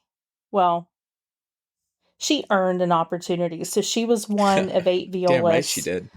Yeah, she did right. I want to give her all the respect she deserves, but so she was one of eight violists picked worldwide to go to LA and do a studio intensive at Warner Brothers. And so they were putting together an album of like different film scores. And I think the album is called Hollywood. And it's from the LA. Oof, I'm going to butcher what it's called if you want to look for the album, but I want to say like the LAFCIO or something like that. EIEIO. Yeah. Yeah, yeah, yeah. But one of the songs that they ended up recording and made it on the album is Time. And Mhm. so they had a thing where you could buy the record before it hit streaming services. Mhm. And so, of course, I bought the album, Oh, and you I had can to. remember because this song means so much to me. Um, I can remember getting that album and, of course, opening it up, and there's her little name right on the album. And, you know, hearing that song, ugh, Oklahoma, where the sun comes Oklahoma. sweeping down the But plains. knowing that she's part of that ensemble playing that song, I She just, is. She is now. probably, Uh, sorry to cut you off, but she is now officially a part of that song's history. yeah. Like she recorded it, like with not just like with some friends threw it onto YouTube. I mean, she did that technically, she's part of it, but like it's there, it's recorded. There's an album that was sold to Warner Brothers. It's there. It was licensed. It was everything. It's legally. She is a part of that song's history, just as much as she is a part of your history. So like, oh my God. Oklahoma, where that song comes. Yeah, I was gonna say twist the knife a little bit more, but so I just, no. I mean, I probably cried for 2 hours, and I just, you know, as a parent, you have those moments where you think, this moment, my heart could not be any more full, and then you have like another moment and another moment, and you think, there's no way that my heart could keep getting full, Oh, sorry, wrong movie. But yeah, that was one of those moments where I just felt so much pride in her talent and her accomplishments, and like she had to audition, she accomplished this. This was huge. I remember you telling me about this. However, I either don't recall, which is a very high possibility, or I don't know if Right. I didn't Right. know that she was out of the world. I knew she had to audition, and it was I could have, I don't know, if I was a betting man 10 minutes ago, I would have said that it was out of, either just the applicants or out of like just like the states. I didn't know she was one of 8 from the fucking world. Yeah, I mean, Holy it was shit. from the applicants. It was from the applicants, but they had applicants But they from accepted all them over. from all over but they accepted them from all over the Yeah. world. So, Yeah. it's not, I don't want to, rain on anyone's parade, and please, by all means, correct me if I'm wrong in a very constructive way. How many violists are there in the US? You know what I mean? I have a feeling that like that type of music and those type of instruments are, I don't know. I feel like, I don't know. It doesn't feel like a very United Statesy kind of thing. So like other countries that have different roots and ties to that style of music, type of music, just that instrument in general, it's like, oh, it's just like out of all the applicants, yeah, but like I said, how many people are okay? Yeah, okay, she's one of, they needed 8 of them. Well, there's 7 of them in the US, so what? They literally trained the last one. You know what I mean? But like out of the whole world, that's insane. That's fucking that's unbelievable. Holy, she's so talented, and she has great taste in leather goods and belts. Just got, wow, man, she does. Fucking great taste. Even from other orders than one of these days, I will say, one of these days, I would love to have you and her have a conversation, because even though she plays classical music, she's quite the metalhead. Oh, and you have no idea how here for it. I fucking am. And she could wax on for days about how classical music and metal music are so closely tied together. Oh, yeah. And absolutely. Like she could go into music theory and all of this stuff, but yeah, you two would just be like, I'm here for it. You have no idea how here for it I am. Yeah. But yeah, it always cracks me up, because she's so like, she knows all these great composers, but she she is like this like metalhead. She just I see. I'm visioning it right now. She's just like driving on the street, right? Just like kind of listening. And then, I don't know. Like I said, I only know like 2 classical composers or whatever. So she's got like Bach playing or something. Like literally just like on her fucking, like on her Spotify playlist or the hell she listens to it or things like that. It's just like Bach, and then right after that, it's like Everybody's Fucking in a UFO by fucking Rob Zombie comes on next. You know what I mean? It just like goes back and forth. Like I thought mine was fucked up, going from like 90s and 2000s like hip hop to like Disney songs to like Cradle of Filth, but like I think going from like Beethoven to Rob Zombie would be an actual mind fuck. One thing I did want to talk about, and I know you're kind of a sci-fi nerd. Did you ever watch Battlestar Galactica? Bears, Beats, Battlestar Galactica. Yes, I have seen Battlestar Galactica. Yes. So Bear McCreary, who's done a lot of scores for Hmm. gaming, Yes, he um, has. Absolutely has. but he did all of the music for Battlestar Galactica. And I remember reading that this show was groundbreaking in the fact that he was able to turn music into one of the characters, Hmm. and they just kind of ran with that. I love it. And so there was like this classic theme of The Shape of Things to Come with Passacaglia. Bless But you. those became like, right, exactly. But, it's just so cool that, you have this show that literally made music into a character. So I It just wanted to do a little made shout it a out to person. that. Made it a person, if you will. Yeah. So what do you listen to when you're going out? You're needing to get pumped up. You're going out with your bros. Hmm. What do you listen to I to get all pumped up for it, for a night out? have one. I'll see if I can find the video and I'll send it to you. I would love to use it as like one of the promos for it. But there's oh yes, it's a night out. We okay, so it's like a night out or like we're partying. It's a night out. Doesn't matter. The answer's pretty much the same. Yeah. It is Let's Go Trick Daddy featuring Lil Jon and the East Side Boys. And they have that lovely little score. They have that lovely little God, whatever. They use Crazy Train to it.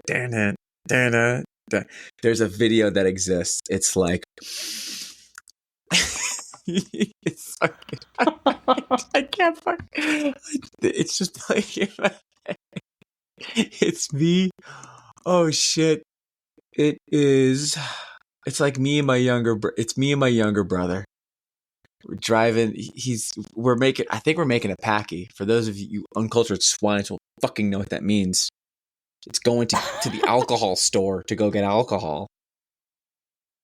So we're making a beer run or something like that one, and it was just I forgot what it was, but it was after I had moved. I want to say it was after I had moved, and it was one of the first times I was back home and being with him. So, we're already just like on cloud nine because we're just we're back together, we're hanging out, we're having a good time, and this song is jamming, and it's just too. I don't know what people may think I look like if they don't know what I look like from social medias and so on and so forth, or from the promos and also the kind of fun shit. Me and my brother, if you look at us, we are stereotyped white boys, dem white boys, gringos, if you shall. And to the two of us, I mean, just like bumping and blasting Trick Daddy / Lil Jon and the East Side Boys, just like, let's go. If you man, we are jamming the fuck out. It's funny as hell. I love that video. But that song turns.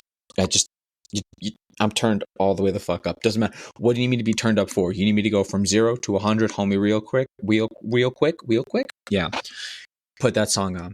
You need me to go fight somebody? Put that song on. We're gonna party and drink all night? Put that song on. You need me to have energy? Put that fucking song on. That, or if we're just gonna party all night long, I'm gonna put on "Party All Night Long" by Wiz Khalifa. I love that. That song is kind of. I go back to specific. I don't know if I could say actually which year it was, but it's a very humbling and nostalgic, whatever. That song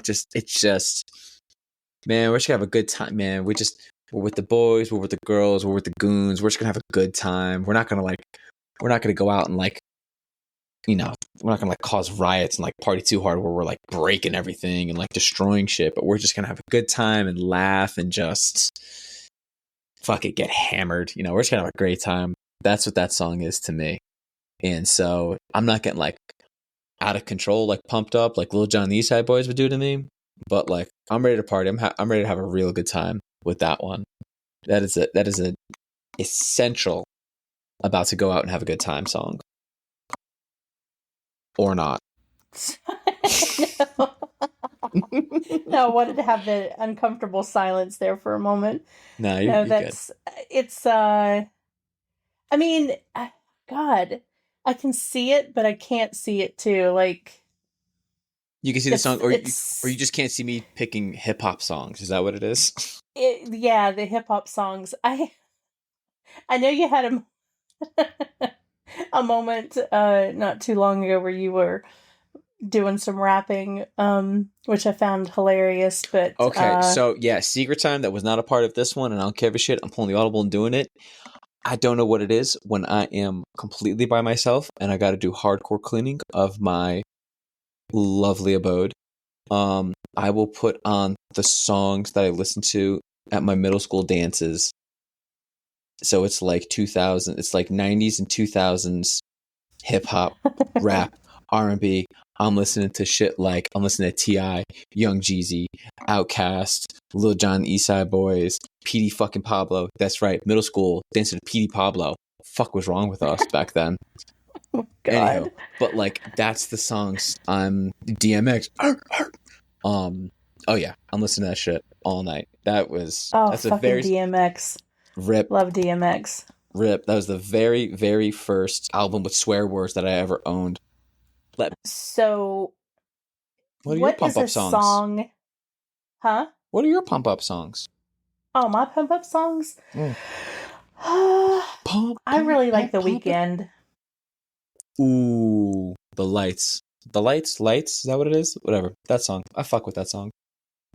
Yeah, I really like his early stuff though. I couldn't tell you. I think that's like the only song. That one and I Can't Feel My Legs. Legs? Is that it? Can't feel my face. Face. That's right. We made the version about working out at the gym, and that's about like I can't feel my legs when I'm in you to the squat rack. Yeah. Yeah, Face. yeah, probably, you know, yeah, The Weeknd always is a go-to. I don't know. I have a tendency to go more in the pop realm if I want to really get pumped up about something. I fuck with it. Um, love Dua Lipa. Mm, yeah. Anything that's just high energy. Lil Jon and the East Side Boys. Yeah. Anything I by Lil Jon and the East Side Boys. and I have my Beastie Boys. Oh my Let's god. go, the motherfucking Beastie Boys. Yeah. Yeah. Hell yeah. Hell yeah. Which No sleep till. fantastic documentary on them on Apple. Gorgeous. If you ever get a Beautiful. chance to watch that. Mm-hmm. Dude, But I yeah. fucking love Sabotage. Fuck yeah. Yeah. Okay, cool. Okay, what were you gonna ask? No, I was going to ask, what is a song that is completely just fucking overrated, but you can't help but love it? Thriller. I fucking said what I said. I don't care. This is the hill. It's a good song. It's overrated as holy fuck. Overrated as ungodly fuck. Yeah, but it gets you moving. No, it doesn't. You don't want to do the little shimmy. I don't. Mm, But I cannot help but sing along with it yeah. and recite the Vincent Price. Darkness falls upon the land. The midnight hour is close at. I'm not going to do the whole thing right now, but Yeah. that is my fucking go-to. And a fun little story that I always have because I can never shut the fuck up. Way back when in the day, when I was poor as shit, I still am. Either way, and couldn't afford an iPod. Had an MP3 player, and I would put my I put my little earbuds in, and I would listen to music as I'd go to sleep. I'd take it, turn it on, pop them in, and just go to sleep. All my music doesn't matter what it is, and I had Thriller. I had Thriller on it, but I can remember. So I was at that point of falling asleep. I would take it off shuffle and I'd let it play, like start from like whichever song, like let it play, and I knew the order of my songs. And so I was like one or two songs away from Thriller. Doesn't matter. And I was playing through and I was like at that drifting kind of bit. I'm not in like deep REM sleep yet. I was like in that drifting sleep. I was listening to the music, so I was kind of like half-ass falling asleep. And I remember like kind of waking up, and I just hear that part of the song going. And my room is pitch black, and clear as day in my ears, I hear Vincent Price fucking like talking in my ears. And I am absolutely scared. When I tell you, it wasn't like a sleep paralysis demon that like made me go stiff. It was just the fact that there's a pitch black room and I hear this voice fucking talking to me so creepily. Right. I was frozen with fear, and I'm literally like scanning the room back and forth, back and forth, back and forth, and I can't see anything. And I was just like, and then like I went to like kind of move back a little bit, and like I felt my MP3 player. I was like, oh my God, that's so funny. You fucking idiot. Just like close your eyes and go back to sleep. I was like, oh my God, I'm listening to music. Oh, Jesus Christ. It's the part from Thriller. So I close my eyes and I go back to sleep instantly. And then how does the song end? Doesn't it end with like a creepy laugh? Spoiler alert, Vincent Price laughing his ass off all fucking demonically. Yeah. Guess what startled me out of my fucking sleep? Oh, Jesus. Oh my God. Yeah, fond memories of that song. But it's in the middle of a Freddy Krueger nightmare. No, it's just my own fucking nightmare. It's like, I actually, they didn't think it was possible for a 16-year-old boy to have heart attacks, but sure the fuck enough I did. Yeah. Holy shit, man. It was, Jesus Christ, I'll never forget that. As funny as, no matter how hard I hit my head, I'll never fucking forget that. Oh no. Too soon. But that song's overrated as fuck, but I still love it and I respect it. So mine is Wannabe from Spice Girls. You shut your never mind. Yeah, no, it's I mean, I love it. But it's oh God, the song is so fucking overrated. If there's songs that I'm completely over, like if I never hear them again, I can die happy, but like I still love them. I still sing my fucking face off. Any of those pop songs from the 90s, any boy band, any, blonde that was on TV once, Britney Spears, Christina Aguilera, Jessica Simpson, actually just all of them. Just every single pop, whatever bullshit song. I love every single one of them. I will sing my face off.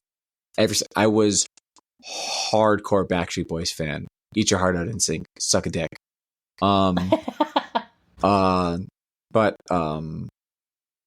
if I never heard another song by any of them ever again, I'd be fine. Yeah. But like my day's not ruined if they do come on. Yeah. It's a little bit of nostalgia. A little bit. So this is one I really want to get into. And this band is Garbage, and I'll die on that hill. This band so is I garbage. really want to get this out of my system. Do it. Fucking Pearl Jam. Fucking Pearl Jam. I have never understood the appeal. I can't stand it. I don't like Eddie Vedder. I don't like how he sings. I don't like how he looks. I don't like the band. I hate this band so much. And I'm going to die on that goddamn hill. There, I said it. I got it out of my system. You got it. Oh, gosh. You feel better now? I do. Good. I do. I'm releasing it into the world. First piece of mail will probably be some kind of fucking hate mail. I can't believe you said that about Eddie Vedder. No, it's going to be Eddie Vedder who writes you. He goes, look... He's going to go like, hey, what are you talking about my band like that for? What you don't got against me, man? We just have all the time. We write all the music and we have a good time.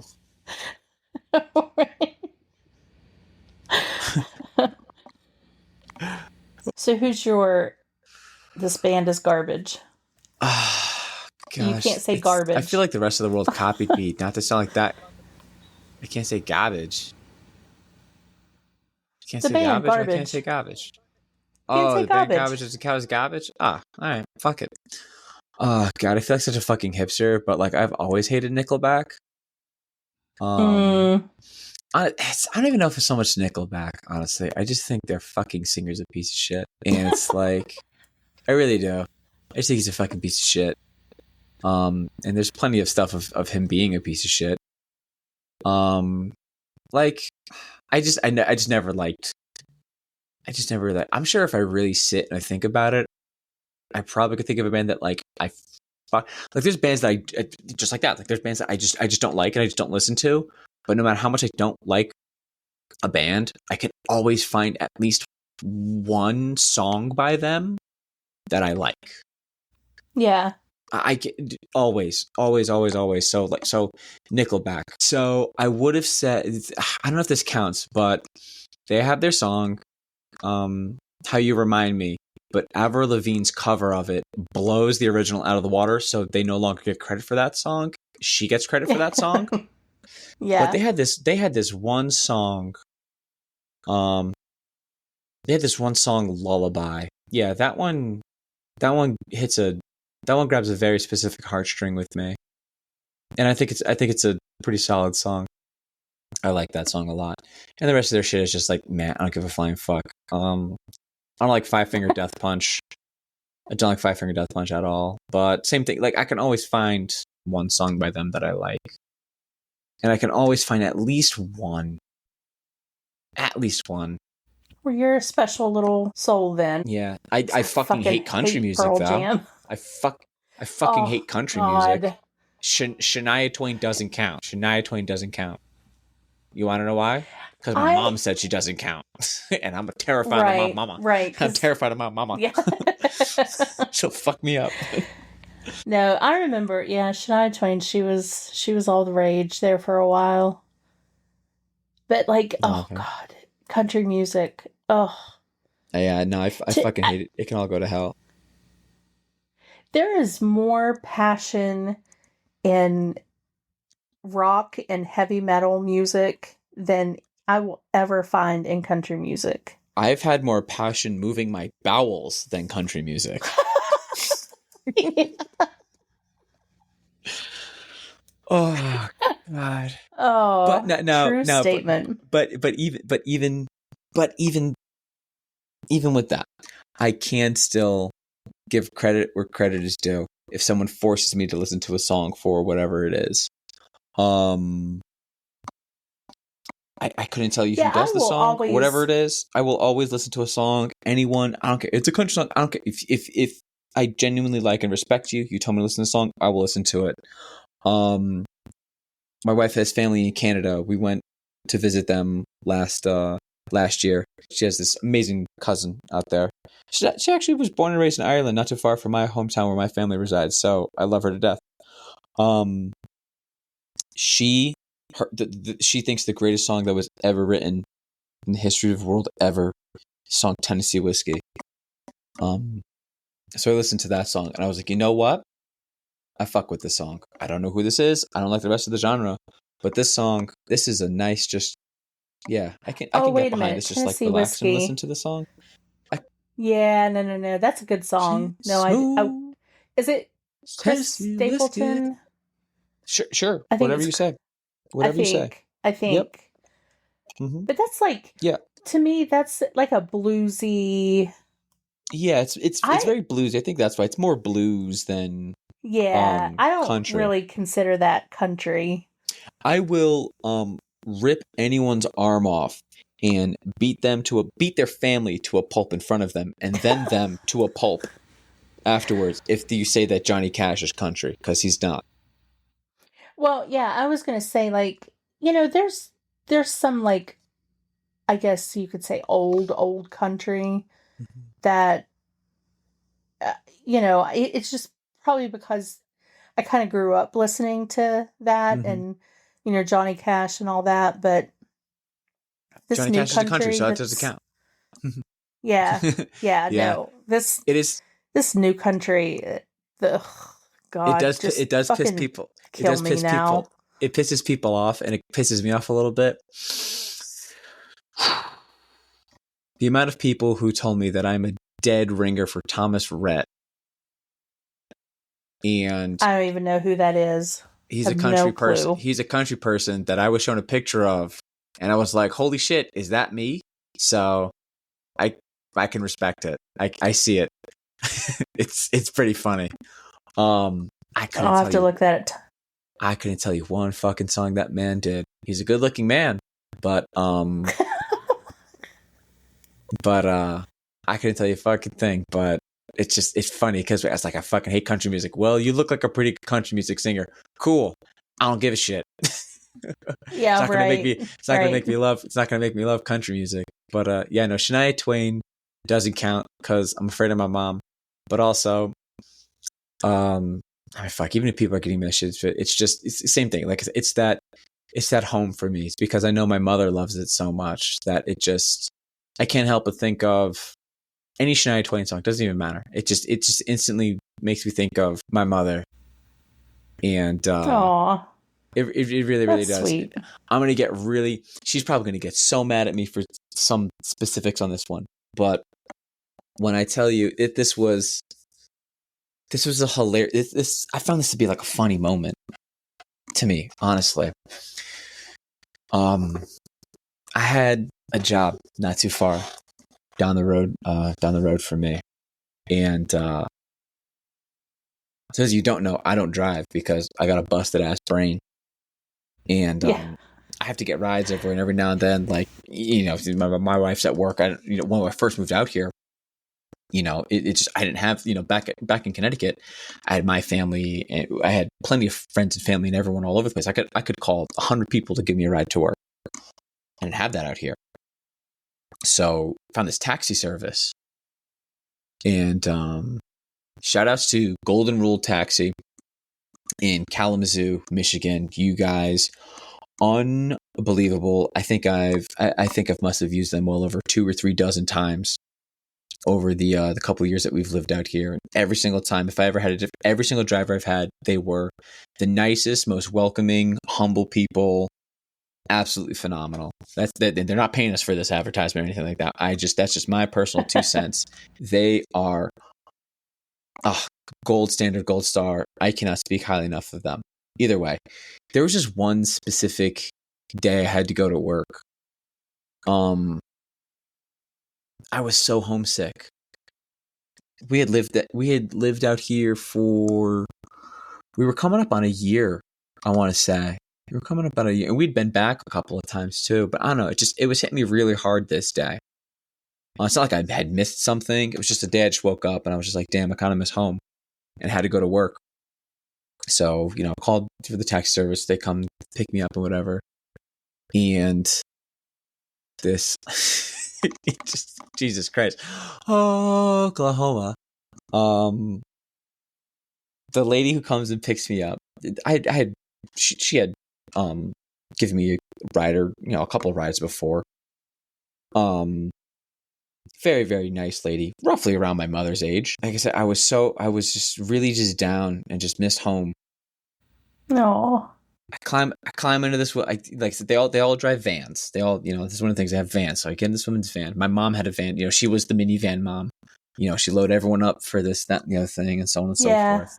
Right. So she said, so get in this woman's minivan, and she's cut back a lot. My mom's a smoker, and she smoked. This is a kid. She smoked Marb Reds, hundreds, big motherfuckers. She's a big baller, right? Marb Reds, right? Wow. Gangster. Told you, man. My mom's a fucking gangster. Marb hundreds, non-menthol, Reds, right? And I think there was at a time in her life hair in where your chest. if it's one of those when mom's a fucking gangster. There was a time I felt same thing just from my childhood. There's a time I was like, if my mom like fell and she had like a scrape on her arm or something, like mama had a cut, she would bleed Diet Coke. I just it's so funny because it's small things. She like these aren't the most flattering things in the world. Like I said, my mom is definitely gonna beat my ass if she listens to the episode. I get in this woman's van. I smell cigarettes. I see she's got the pack in the cup holder. It's a pack of Marb Red hundreds. She's got a Diet Coke in the other. She's got a bottle of Diet Coke in the other cup holder, and a little space between the front seats, so like the captain's chairs in there. My mom's a big reader. Her favorite author is Danielle Steele. There's a Danielle Steele book down there. Oh my God. And then Shania Twain, what you call it? Oh. Shania Twain, Still the One, comes on playing. When I tell you, I get in this car, I hear the song playing, I look around, and I start fucking crying in this woman's van as she's giving me a ride to work. Oh man, man, it was, and she just like she's roughly my mother's age, and just talking, just like a couple of times, just talking with her, just like she reminded me so much of my mother. She really, really does. Jesus Christ, she was just, the song just kind of starts playing, and she's happened to like look back because it's like a 10 or so minute drive down the road. It's not like right next door. It's a bit ways, but it's like a 10-minute drive.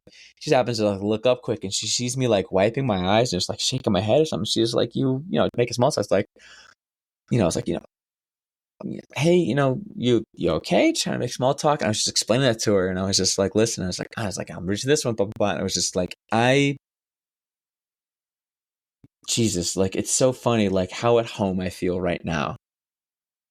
And it just, like I said, I was fine. I saw everything. Like I said, I smelled the cigarettes. Yeah, it took you back. I didn't even have to see them. I could have told you. I knew what those cigarettes were.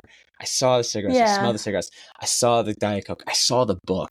All that. It was just, but what sent me over the fucking edge was the music. It was Shania Twain. It was that song. Like I said, it's not just Shania Twain. Still the One by Shania Twain is on my Mount Rushmore of songs. It is. Yeah. Gun to the head. That song really. That is a good song. It really, really is. So like I said earlier about the concert I went to, I heard that one song that song started playing and I broke. And I'm I'm fucking crying in this woman's van as she's trying to take me to work at like 6:15 in the fucking morning on like a Wednesday, and it's all snowy and shit outside. Oh, it sent me home so hard. I was 8 years old on the way home from school or like soccer practice or something like that, right? I wasn't the fucking 30-year-old schmuck that I am with my problems in life and shit like that. I was 8 years old, with my soccer stuff, like just whatever. It was nuts. It happened in an instant. It's just, yeah, you turned back into, you were just that little boy again. Yeah. Did you call your mom? Did you call your mom right after that? I 1,000,000% did. 1,000,000%. I called my mom crying my fucking eyes out. Aww. And I called my mother before I punched in, and I still had some time, but I was like, I have to call my mother. I call her, and I was crying my eyes out. She was like, what the fuck is wrong? And as soon as I got my shit together, I told her that how much I just missed her and all that stuff. Aww. And and I explained it to her. We were having a good laugh, and she's crying now too at this point. She was like, oh, I miss you too, blah, so it was just, and I was telling her, if we were laughing about it, and I was like, Mom, I get in this woman's van, and it's this one, it's that one, blah, blah, blah, and so on and so forth. And I was like, and I was fine. I was just like, I told her, I was smiling. I was good. I had that stupid, shitty fucking grin that I have. I had the little smirk on my face. Those first fucking notes, I told those first notes hit, and it all went to hell. It all just, I called my mother almost instantly when I got to work. Yeah. So it's just, like I said, that's a good story. That's a good story. I know you can't, like, I just have the biggest smile on my face right now. That's such a cute story. Yeah, no, I have one with each of my parents. Same thing, just music is like and with both my parents, like I said, shit, let me just keep digging the grave. Fuck it. It wasn't perfect. My parents did their best.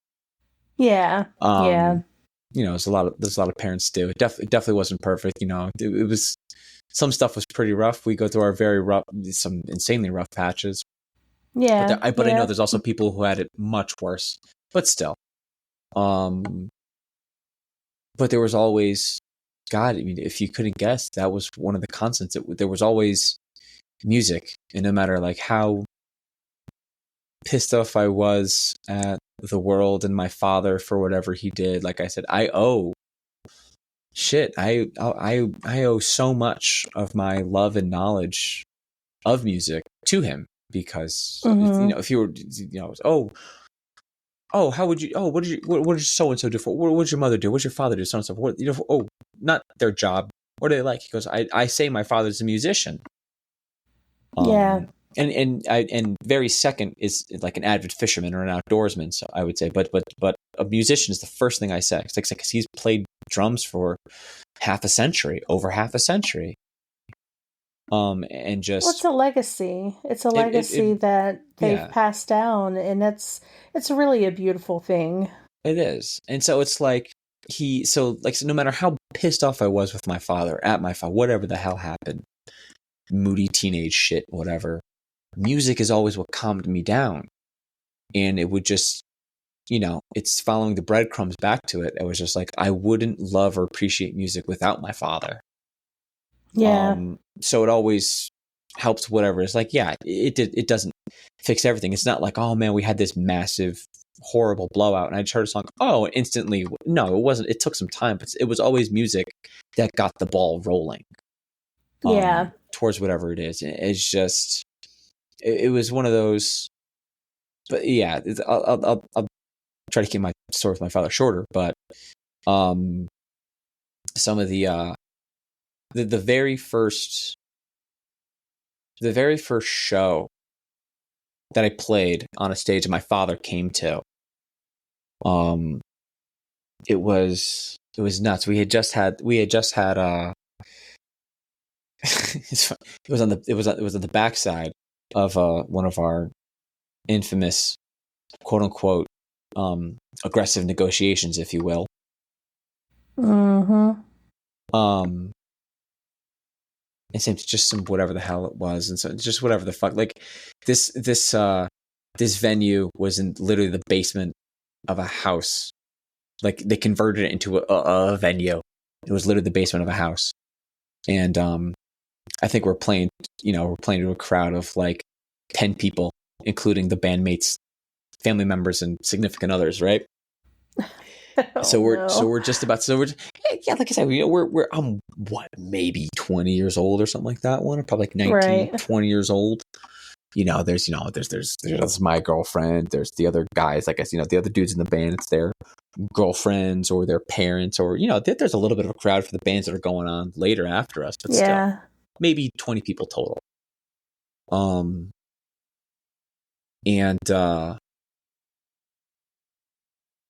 Shirt and shit, man. It was just, but like, my mom was ready for it. It's like, you put me on the stage, you put my guitar in my hand. I everything suspends. I literally hang everything up and I'm completely different. Just in the music, playing music, right? And it nothing mattered about whatever it was. I was doing my thing, just really in my element, just having a great time with it. Right before we're literally there, and like the singers there was talking, we're making sure we're all set. We're about to give the countdown. It's almost stupid, like it's a cliched, shitty like movie that was written. Literally, right as we're about to start playing like our first song, my father comes walking in, and this was the very first time he ever saw me play, like on stage. Oh wow! We play in the garage. Like I said, he was a drummer. He would play. So I'd learn some of the songs. The bands he'd listen to. He up there playing his drums. I would just go. My amps were up. All my instruments were up there. I would just go up there, plug in and turn on, and we'd play along. And have a great time doing that. But that was the first time he saw me, as he would put it, in my element, if you would. Yeah. Like I said, God, it was either earlier that day or it was the day before. I hadn't spoken to him. I think it was the night before, and I hadn't spoken to him all day long. And we literally, like, it's like I was still living at the house. Like, we had breakfast. Like, we sat next to each other, didn't say a fucking word. Like, all that kind of stuff, right? Nothing. Yeah. He showed up to the show. And I just played, and I could just remember just seeing this. I could just remember seeing his face the whole time. See his face the whole time I'm playing. And he's like a kid on Christmas. He fucking hated every band and every song that not our versions of it, but he didn't really get into my music. Right. But just, he was like a kid on Christmas. And we finished playing, we had, so on and so forth, and whatever the fuck it was. And we were done. And I remember we were done, you got off stage, I was like, kind of fun stuff. My girlfriend comes running over, big hug and kiss, and oh my God, and blah, blah, blah, and so that kind of fun stuff, this everything, then dad comes over, and I'm like, okay, someone's going to say something. Right. And he just gives me this massive hug. He just gives me this huge hug. And it's one of those very, it's just one of those big, it's an embrace. It's not a hug, it's a full embrace. Right. And God, I hope I can think hard enough, and like, he said it before this, but I think that was the first time my father said that he was like proud of me. Aw. And like, it's he knew common ground. It really was. It always was, and it always will be. No matter how much we disagree on everything. Music is it. And I remember the other thing too, none of them said that he was proud of me, but it was just like, that was a very interesting time in my life where I had very different career choices. Right. And slightly in between. He said, listen, what you're going to do, you're going to do. What you want to do, you want to do. It's, it's what I'm your father, whatever you choose to do. If you're shoveling the smell of last week's shit into the wind, if you're happy, I'm happy. Something like that. Some hardcore fatherly advice. Yeah. If you're happy, I'm happy kind of thing. Yeah. He's like, but I'll say this. He just like turned and he like pointed. It's fine. I'm literally doing the motion right now, and you've never seen him do it. But like, he has this very specific motion of the way he points at something to like make a point. The way he like shakes his finger at something. He's looking at the stage and he's doing that. He's just like that. And he looks back at me and he looks back at the stage. And he's still shaking his fucking finger. He goes like, "That's what you should be doing." Yeah. He was just like, I'm not saying you have to be a rock star. He goes like, you can never stop playing music to any degree. He goes, I'm not saying you have to sell out stadiums. He goes, you just can't stop playing. You just can't stop playing music. You have to always do that. Well, I mean, probably like the musician and the artist in him recognized the musician and the artist in you. Mm-hmm. And, that's a really beautiful moment. Oklahoma, the sun comes sweeping down the rain and the weather winds. I did want to mention one of the times I've kind of deviated, and I still don't necessarily consider this country music. It's more of like a bluegrass band. Mm-hmm. But it was band Nickel Creek. And they were kind of like founded by Alison Krauss. I don't know if you know who she is. Do you know Alison Krauss? I do not. So she's a bluegrass, I would say kind of like more bluegrass folk. Mm-hmm. I don't know that I necessarily would put her in the country genre, but anyway, this band, they have a song called In the House of Tom Bombadil. And I just thought you would get a kick out of that. Done. As soon as we turn this off, guess what the fuck I'm doing. Guess what I'm doing. It's really, but like, guilty pleasures, like, oh man, 90s rap, like Swing by Savage. Fucking love that song. Swing. Yeah. Hell yeah. Fucking love. Yeah. Where the hood at? DMX. Go back and listen to that song. That's an offensive as fuck song. But I can't tell you how many times this shitty ass white boy, literally yesterday, literally today, as I'm cleaning my fucking bitch ass apartment, I'm around here. Where the hood at? I don't know where the dog's at. Like, dude, hell yeah. Fuck yeah. Yeah. Yeah. So much. But I was wondering too, Wu-Tang forever. Wu-Tang forever. Yeah. Okay. All right. Last little squirrel, and then you can I'll shut the fuck up. I'll stop squirreling. My daughter, my pride and joy, my first pride and joy. I got two. There's this amazing show on Nickelodeon now, on Paramount Plus, whatever, called Tiny Chef. It is a super cute show. It's like it's almost like claymation, but it's little like felt puppets in a way. It's like this guy. Yeah, so he's a little tiny chef. He's a little dude, right? I love little things like this one. So like the borrowers, the story of like Arietti and all this that kind of fun shit. You ever see that movie, The Borrowers?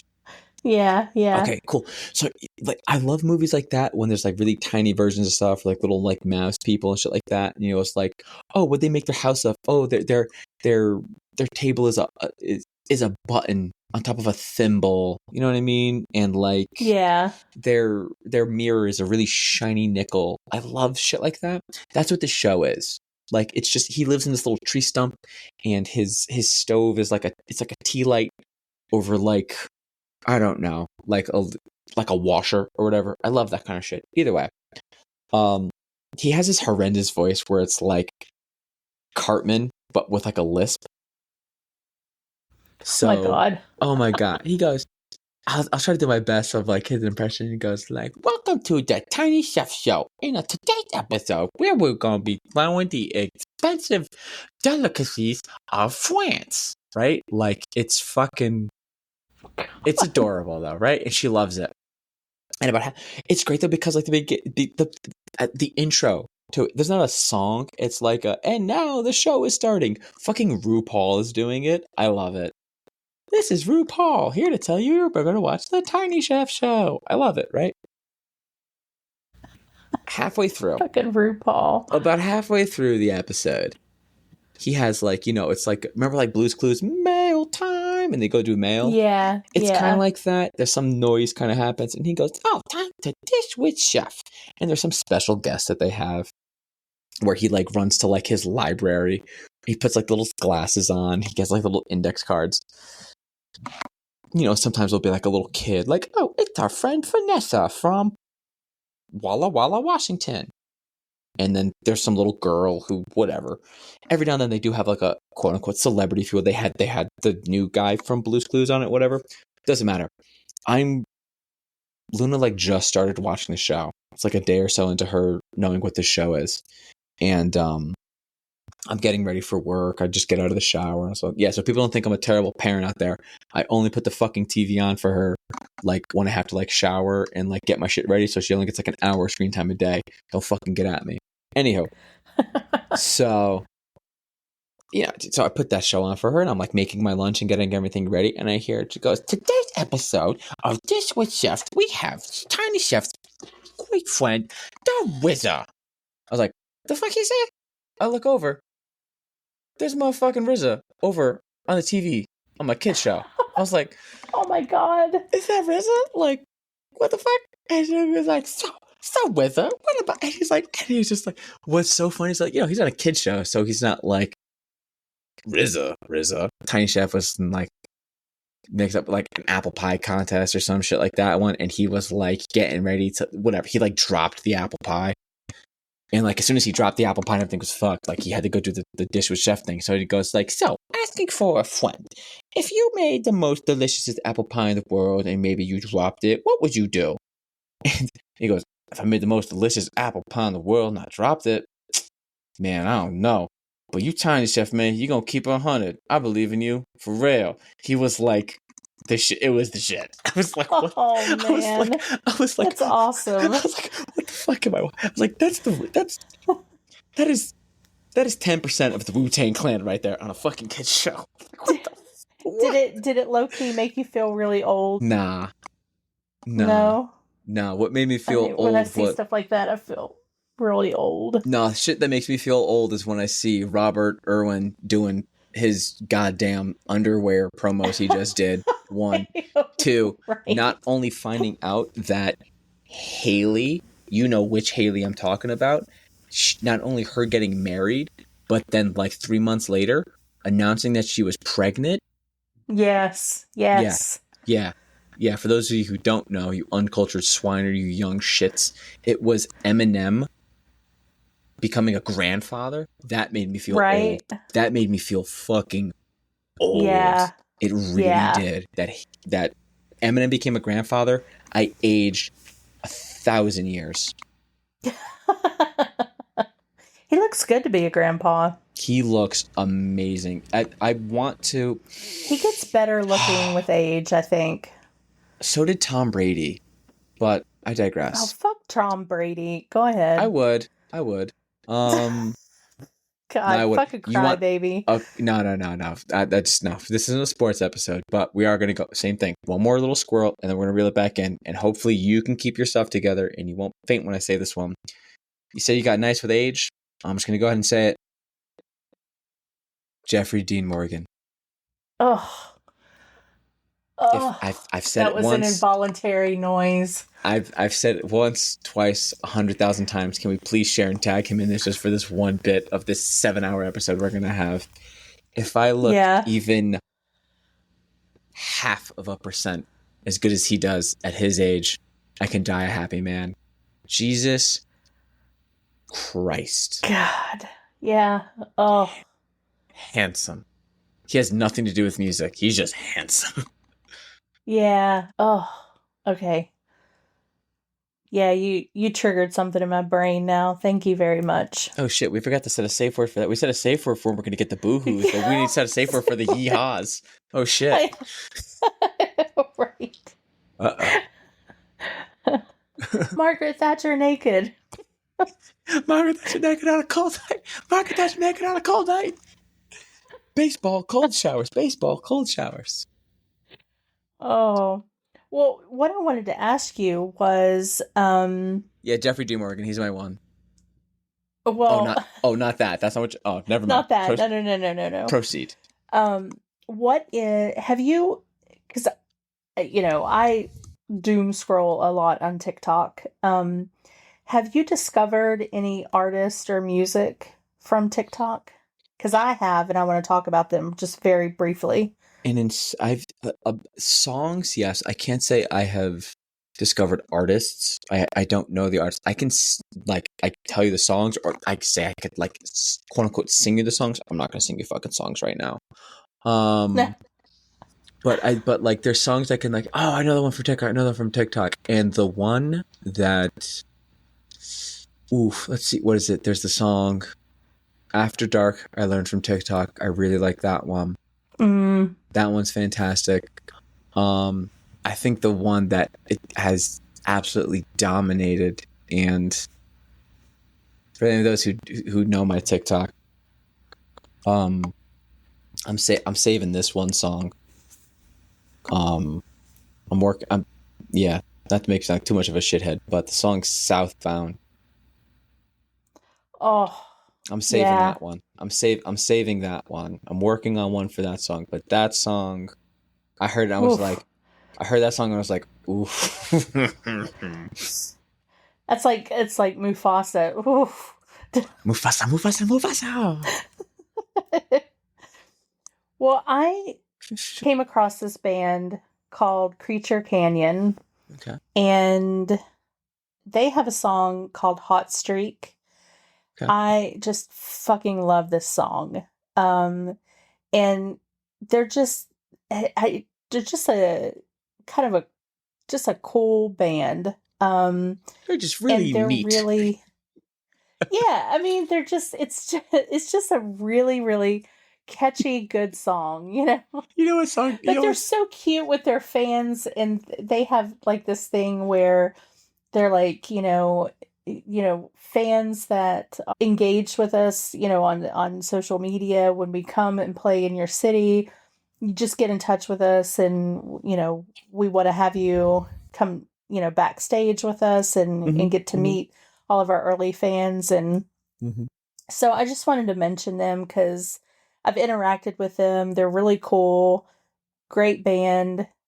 Hot Streak. I would encourage anyone to listen to them. And I actually had a little back and forth with them about maybe being a guest on our podcast. So hopefully they will do that, and we'll have another music episode with them. But that'd be sick. That'd be sick. Yeah. Yeah. Well, I wanted to close this out with just kind of a little nod here. Do you have if you could maybe shout out one song that you would recommend to our listeners to listen to, what would it be? If I could listen, if, God, Don't overthink it. oh, too late. Not to sound so. All right, I have to name a song. Can you name yours first and give me like 2 more minutes to think about Yeah, yeah, mine? yeah, Yeah, yeah. you go ahead. So, of course, I would absolutely recommend any and all Sleep Token songs. If you don't know the band, you need to just literally pull up their albums, pick a song, and listen to it. But I actually have a couple songs that I've been listening to. One is called Winter Pine by Holy Water. Really, really love that song. It's the way that it kind of like starts out kind of a little acoustic and it just kind of builds up. The lyrics are beautiful. Really good song I would recommend to people. And another one is Pain by I don't know how you say this, but it's Bill Bill Murray. I I remember I recommended this song to Becca and she's like, Bill fucking Murray. And I'm like, I don't know how you say the name, but it's Five people Pain left this by world. War with Bill fucking Murray. Bill Bill Murray. It's Bilmuri, so I don't know how to say that. Mm-hmm. And then I would also recommend Jutes to anyone. Mm-hmm. If I have to pick one song and one song only, God, splitting hairs. You know Well, what? it doesn't have to be. Well, no, I'm gonna go say. I listed two. You can We've do talked. two. I know. No, that's the thing. I can't. I honestly can't. But I think just for the sake of it, we've talked about it before. It means a lot to you. It means an insane a lot to me. Lacrima by Ghost. If anybody has to listen to a song, everybody goes through dark times, everyone has those dark days. If you're going through it, if you know you're going to go through it and you want to be prepared for it, listen to that song. And if you're going through dark times, listen to that song. I promise you it'll help. If you know you're going to go through dark times or you just want to be prepared for dark times, listen to that song and always think back on that song. Really. Yeah. True, honestly. I'm not just saying it because we talked about it before and our own personal ties to it. It is a very well crafted, lyrically. It seems very simple if you think about it, but it's just something about it. Like I said, it tickles the ear holes just right. And it hits the parts of the brain specifically. Yeah, that one for sure. And if you are a romantic type, like believe it or not, I am. Forever and Always, Bullet for My Valentine, specifically the acoustic version of that song. It's a very, very near and dear song to me. Spoiler alert, it was our first dance song at the wedding. But it's it does just mean that, same thing. It's just one of those lyrics, the song. Yeah. How it just encompasses what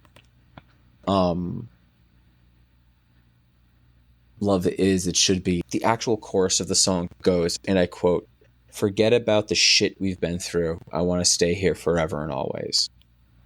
And that's the thing that's important. Like I said, if you really do love that person, it doesn't matter what shit you go through, you're there forever and always. And yeah, those songs are very, very deep and etched into me. Or just, any song, just music. Never stop listening to music. Yeah.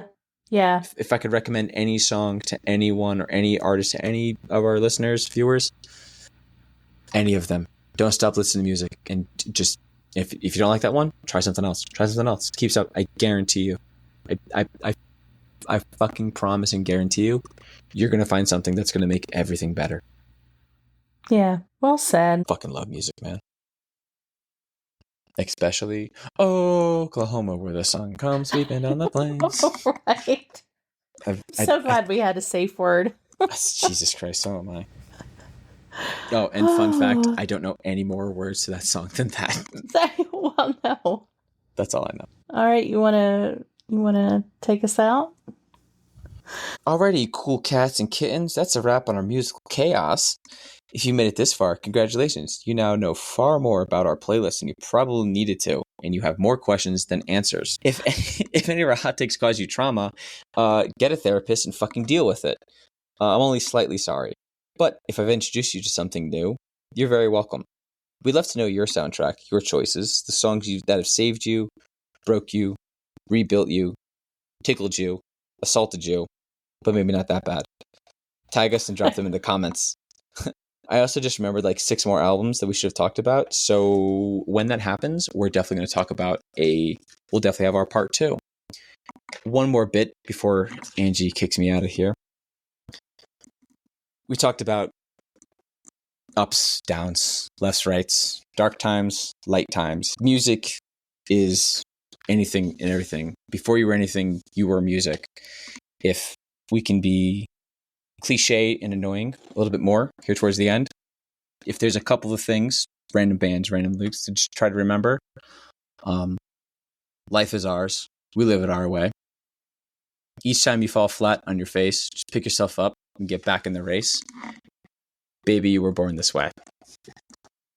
That's all I got. It's beautiful. Oklahoma. Well, remember to like, subscribe, share, and comment. Thanks for listening to the Black Curtain Club. And until next time, stay weird, stay loud, and keep your playlist very unstable, just like us. So bye.